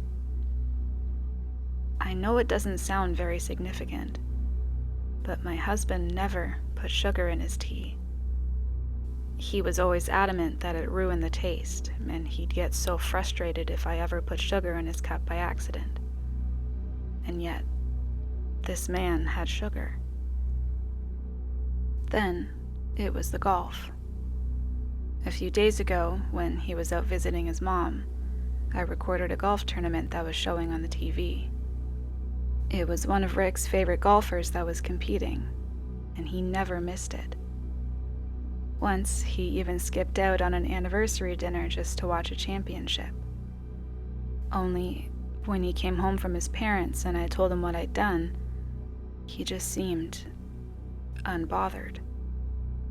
Like, he said thanks and everything, and then he asked if I wanted to get dinner. He didn't even watch it, and that's just so out of character for him. Then one night, I woke up around 2 a.m. to see Rick's face inches from mine, just looking at me with these blank eyes. I kind of gave this nervous laugh and asked, "Baby, what are you doing?" And he didn't answer for like a solid 30 seconds. He just stared, almost like he was looking right through me. Then he suddenly smiled and said, "Sorry, honey. Sometimes I just can't believe this is real." Then he just rolled over and went to sleep. I didn't get much sleep after that, myself. Yesterday, about a week after he came home, the neighborhood threw a street party to celebrate his return. Everyone from our street and the streets on either side turned up to see him and tell him how happy they were that he's all right. When he wasn't standing with his arm around my waist, he was milling around, chatting amicably to each and every one of our neighbors, even the little kids. Jackson, our next-door neighbor Sally's toddler, wanted to play peekaboo, and Rick happily played along with a smile on his face. Now, my husband never did that. Rick always said he didn't like kids. That's why we never had any. And so he never wanted to play with any of the neighborhood children. Especially not Jackson. Rick all but avoided him. Before he disappeared, I had started to suspect it was so I wouldn't see them together, and noticed the subtle but unmistakable similarities. The final nail in the coffin, proverbially speaking, was Sally. Just this morning, she came knocking on our door.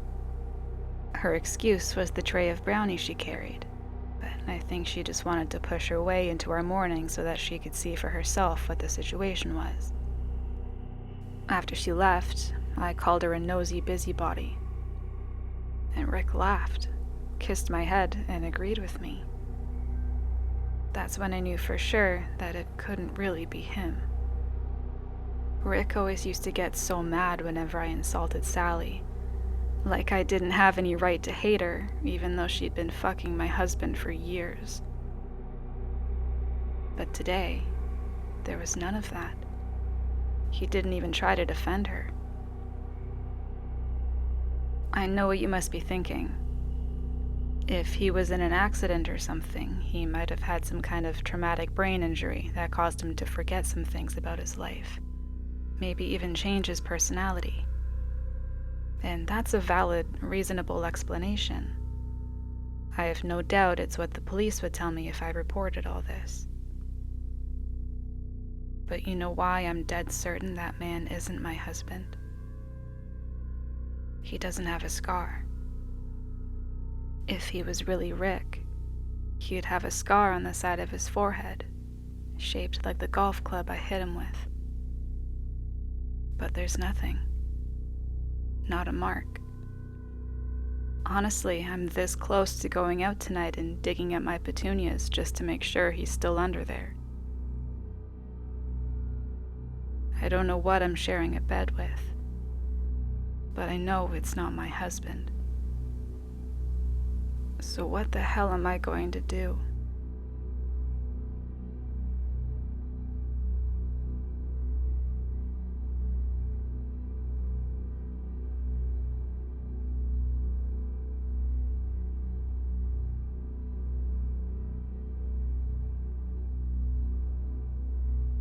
Hi everyone. I want to thank you all for your concern and support. Even though I'm not giving up my real name, I obviously took a huge risk by telling anyone this at all. And I'm so grateful you've all tried to be helpful. I'm so sorry for the delay in updating. I've had some things to figure out. So I'll start with what I know. 1. My husband is dead. In the end, I decided not to dig up my petunias. It was a rash, unadvisable notion which I have since abandoned because I realized how much worse things could get if I was caught. I've been smart about the whole thing so far, and I'm not about to throw that all away. It's too big of a risk. I did, however, thoroughly examine the flowers and the earth around them for any sign of disturbance, but I found none. Of course I found none. I don't know what I thought had happened, that my garden was some sort of pet cemetery and my husband had clawed his way back from beyond. Even to me, of all people, that sounds crazy. No, my husband is dead. In my heart, I know that beyond any shadow of a doubt. which means that whoever is in my kitchen right now is a complete stranger. 2, he looks and sounds exactly like Rick. His own parents don't even notice the difference, for heaven's sake.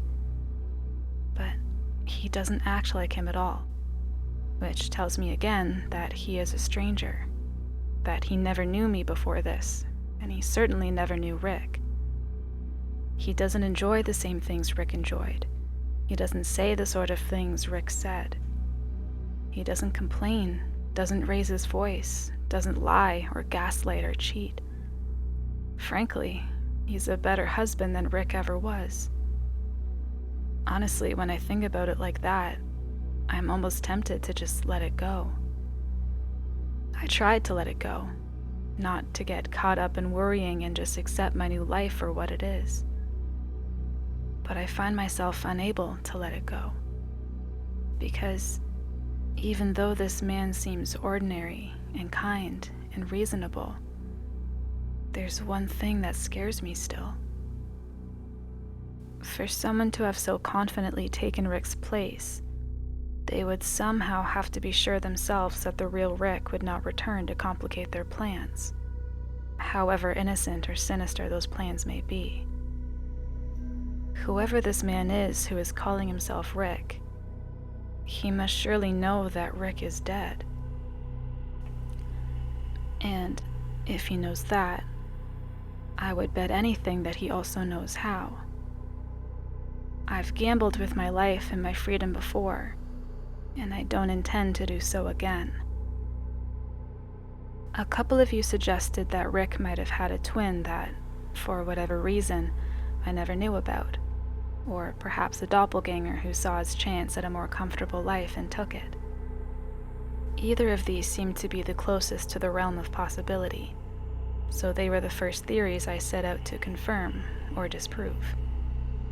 A DNA test would surely be able to confirm whether this man is my husband's twin or someone completely unrelated. Of course, I was hardly going to tell him about it. At best, he would refuse. And at worst, well, I didn't want to find out. So about a week after my last post, I ordered 2 separate DNA tests designed for finding one's relatives and ancestors and had them delivered whilst Rick was at work. Then, a few nights later, I waited until he was asleep. Actually, asleep, not half asleep and staring. And I pulled out a few strands of hair. Not enough that it would be noticeable in the morning, but a sufficient amount to send away in a little tube to be analyzed. Much to my relief, he didn't wake up. I'm not sure how I would have explained it if he had. I sent the hair away to the DNA test companies, and they told me I'd have to wait a couple weeks for results. And in those couple of weeks, things have gotten stranger, shall we say. You see, I've noticed that Rick never seems to eat of his own accord. Like, he'll make dinner for us both, but that seems more to do with when I mention that I'm hungry than with his own desire to eat. He doesn't snack between meals. He never goes for a glass of water. I don't even think he takes anything with him to work for lunch. There's something else, too. Rick's beard trimmer is still in its box, exactly where he left it 6 months ago, covered in dust and quite obviously unused.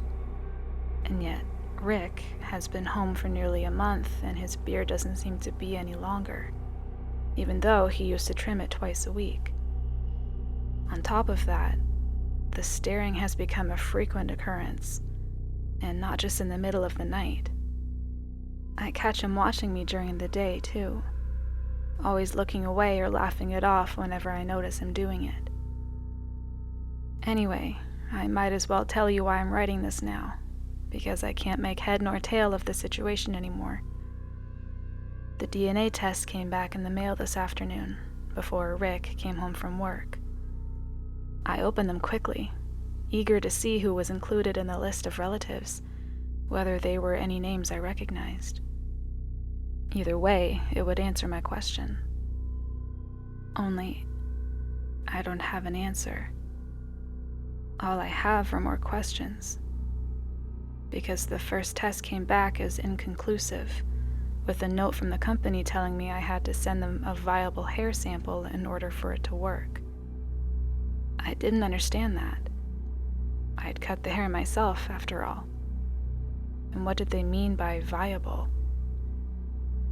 But it was the second test that concerned me the most. Where there should have been information about demographic and regional origin, there was nothing. Only a line of printed black letters spelling out the word unknown. Where there should have been a list of relatives and ancestors, there was no one. Not just no one related to Rick. No. I mean no one. According to the DNA test, this man has no relatives, no family, no ancestors, no biological connection near or distant. That should be impossible, right? How can a person exist without any kind of relation? And how can he come from nowhere? I'm typing this up on the computer in the study, with several tabs open on various Google searches as I try to figure out how this could be possible. The DNA test lies on the table behind me, taunting me with the evidence of everything I do not know. And then I hear it, clear as day, coming from the doorway behind me. Rebecca? If I didn't know better, I'd say my heart stopped. I would know that voice anywhere.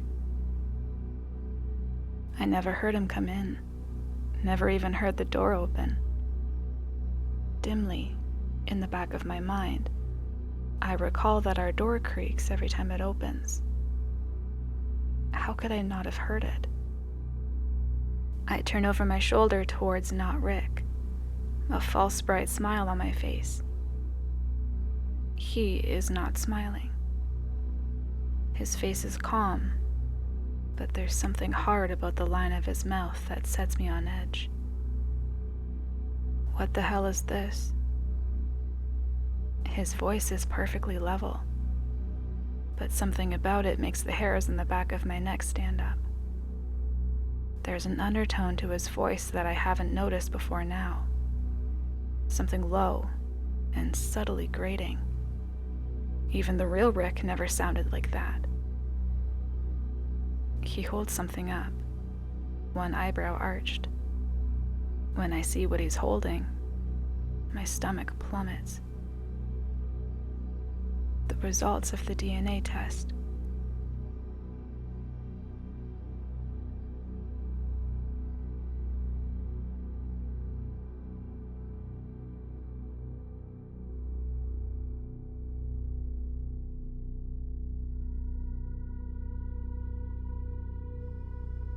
I know how it sounds.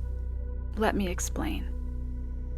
My relationship with Miles used to be completely perfect.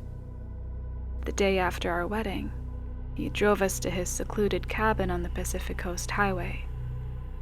Cabin is what he called it. I would have called it a mansion. A sleek little hideaway overlooking the ocean. The air was damp and cool, but we built a fire to chase away the chill. Outside, the waves crashed onto the rocks below. The cabin was truly the perfect romantic getaway, secluded and scenic. He poured me a glass of red wine, and we sat around the crackling logs late into the night. We had a picture-perfect whirlwind romance. I was working on the set of a new TV show as a wardrobe assistant. He was the charming actor playing a minor role. I worked grueling hours for low pay. He made the big bucks. It was all so unexpected when he took an interest in me. But it wasn't like I was unattractive. No, everyone agreed we made a lovely couple. Even my parents, whom he charmed immediately with his down-to-earth sensibilities. Our wedding was the most incredible day. All of my childhood expectations were exceeded. The custom wedding dress, the $10,000 cake, the natural setting with 200 of my closest friends and relatives, the endlessly blue, cloudless sky. My friends all said the pictures would be gorgeous, that we were a perfect couple, that the day was something out of a fairy tale. That was the happiest day of my life. I had everything I ever wanted. Miles was the whole package. Smart, handsome, rich. And he was finally mine. Or so I thought. Little did I know that after the wedding, the happiness would fade. I think he thought I wouldn't notice, wouldn't say anything, wouldn't complain, that is, when I finally noticed he was cheating, running around with other women, which is what he's doing right now. Miles thinks the house is empty, but I'm here. I never leave. I can hear them up there, footsteps across the floor, a muted giggle. That would be his new girlfriend, I presume. She's probably wowed by this place, like I was, and Miles himself, of course. But there's a sight I'd like to show her that's more impressive than the ocean view. It's me, all chopped up in the downstairs freezer. You see, Miles didn't like that I figured out his little secret. He liked it less that I confronted him about it. And when I tried to pack my bags and slip out one evening, he cornered me in the garage. He'd been watching me on the security cameras all along. I hadn't even realized they were there. Miles thought he was done with me. He'd solved his problem, at least temporarily. Except, I'm still here. It's hard to haunt when you're wrapped up in plastic. But so far, I've successfully scared 2 other women away from this place before anything bad happened to them. Turns out whispering "get out" into someone's ear as they lay by the pool is pretty freaky. Freaky enough to make them leave. I want to warn the girl upstairs, too. She's not safe, because he's not done. And I get the feeling I wasn't the first kill. It seemed too natural, too practiced. That knife just slid in too easily for it to be impulse. I think there might be more of us down here. Unfortunately, I only have finite energy left in my ghost form. Speaking, even whispering, takes a lot. It's taking all the energy I have left to haunt the computer Miles keeps down here, sliding along the passive Ethernet cables into the wide world of the internet, where I've come to plead for help. So please, is there anyone out there who could come and save her?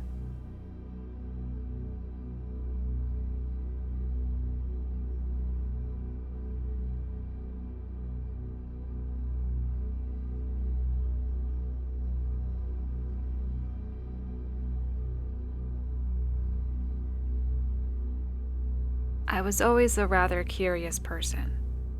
Issues related to the occult and the paranormal attracted my attention a lot. So when a friend told me the story, I quickly felt the desire to verify if it was true or not. He explained the following to me. There's a website called www.icanseeyou.com, but it's not easy to find. Certain requirements are needed for it. You must be completely alone, and you'll only be able to access it during Thursday night, starting at 10 o'clock. If you succeed, you'll find something similar to a blog post detailing everything you're doing, as if you were being watched. The requirements were no problem. I fulfilled them all.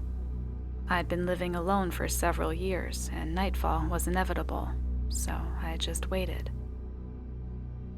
The week passed quickly, and in the blink of an eye, Thursday arrived. I was thinking all day about what I was going to do. I even searched for information on the internet, but I didn't find anything interesting beyond what I'd already been told. I made some time until the evening, and at about 10:30, I went to my room and got ready. I followed all the instructions that were given to me. I turned off the lights, turned on the computer, and opened the browser. It took me 5 attempts to access the website, but finally, when I was giving up everything for lost, it started loading a page. The design was quite simple, a completely black background and no image. Sure enough, I could see an entry whose title was, "I Can See You." At that entrance, someone introduced himself in a way that, although it was somewhat disturbing, was quite cordial. "Good evening, dear visitor. I want you to know that I can see you." I wasn't quite convinced by what I was seeing. Of course, that feeling of disbelief and skepticism soon faded away. Another small paragraph appeared in the entry. "You don't believe me, do you? You have a pretty big window next to your desk." Somewhat surprised, I looked out the window, but I couldn't see anything out of the ordinary. I could see my car parked, a couple sitting on a bench, and a girl walking her dog. I'm not exaggerating when I say that I spent about 20 minutes looking out the window, but no matter how hard I searched, I couldn't find anything. There was no one who looked suspicious. My attention turned back to the blog, which added another text. "If I were in your situation, I wouldn't waste time looking out the window. Have you locked all the doors properly? And what about the windows? I know it's summer and it's hot, but do you think it's safe to have the dining room window open in your situation?" I quickly left my room and headed to the dining room. And sure enough, the window was open. I closed it. I pulled the latch on the front door. I was so scared that I decided to pick up a knife. I went back into the room. This time, I closed the door, and to feel safer, I lowered the blind. A new message appeared. "I don't think that knife will be of any use to you." I was starting to get tired. What I felt was a mixture of fear and anger. I came up to the monitor and shouted, "Fuck you!" I set out to close the page, but it was impossible for me. No matter how hard I pressed the button, it didn't react. I tried to leave the page, but neither the mouse nor the keyboard would respond. "Come on, don't go so fast. The fun hasn't started yet." Desperate, I opted for the simplest measure, disconnecting the computer from the current. And at that moment, the little skepticism that was left in me completely disappeared. The computer was still on. The last message that I would receive that night appeared on the screen. That last one really upset me. I had planned to end this by the good way, but I see that it will not be possible. I've told you before that the best option was to close doors and windows. But I must confess something. The danger is not outside this house, but inside. My heart was racing 1,000 times an hour, and I almost had a heart attack when I heard the closet door, located right behind me, slam open. I didn't want to turn around. I didn't want to look at what was hidden there. But curiosity played a trick on me. Through the corner of my eye, I saw how a contorted body fell from inside the closet, and gradually, it began to incorporate. I looked away quickly. I didn't want to see its face. I didn't hear it move towards me. For some reason, it stayed still. I couldn't stop crying. The door was close to the closet. If I wanted to get out, I had to go through that side. A harsh voice said to me, "You're not going to try." Every hair on my body stood up. That thing had read my mind. I decided to take a chance. I opted to turn around and run out the door. This was my biggest mistake. When I turned around, it was just inches away from me, staring at me. How could it move so fast? His face, damn it, his face, still gives me nightmares to this day. I don't really remember what happened next. I just woke up in this strange place. I think I've been here for several months, maybe a year. I'm not sure. It's always dark. There's no door. There's no walls either.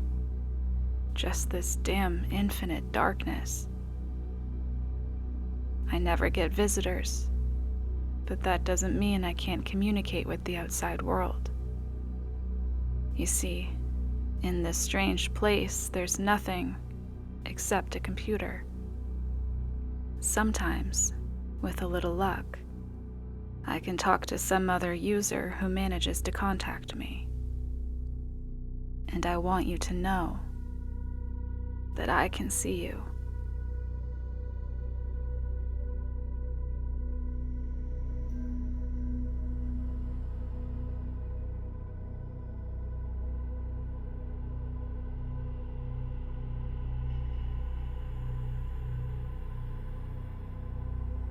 This happened about 5 years ago, and I still can't shake the feeling that I'm being watched every night.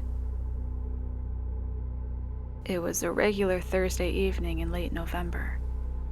I had just moved into a new apartment on the outskirts of town, a quaint little place with more character than I could have ever hoped for.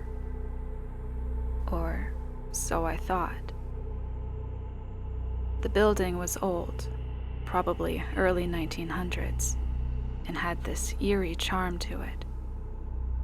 The landlord was an older gentleman named Mr. Thompson. He seemed kind enough, though he had a strange, almost too welcoming demeanor.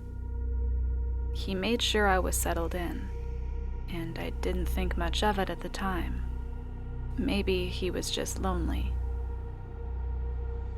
My apartment was on the 3rd floor, and the only other tenant on my floor was a woman named Alice. I never saw her much, just a few times in the hallway. She seemed nervous, always glancing over her shoulder and hurrying back to her apartment.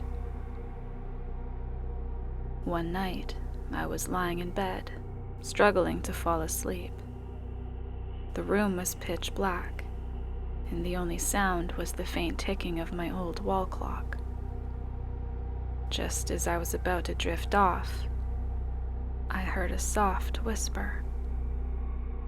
"Help me." My eyes shot open, and I strained to hear more. Nothing. I chalked it up to my imagination and tried to go back to sleep. Then, I heard it again, clearer this time. "Please, help me." I sat up in bed, my heart pounding. the voice was coming from the corner of my room. I reached over and flicked on the bedside lamp. The corner was empty, just shadows cast by the old wardrobe. I tried to convince myself it was just a draft or the old pipes. But then, I heard it again, more desperate this time. "He's coming for me. Please."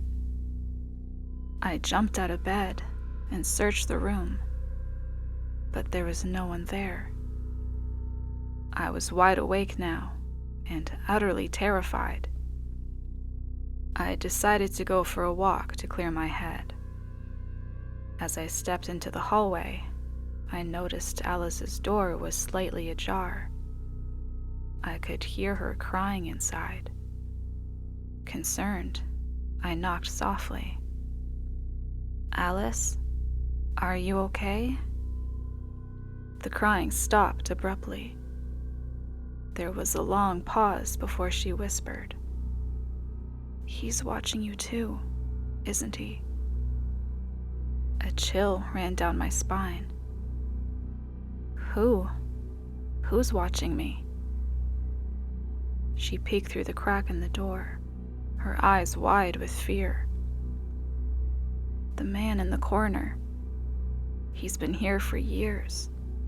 He watches us, waits for us to fall asleep. Then he takes us." I backed away slowly. This had to be some kind of joke. "Alice, that's not funny." Her eyes filled with tears. "I'm not joking. He got the last tenant too. Please, you have to believe me."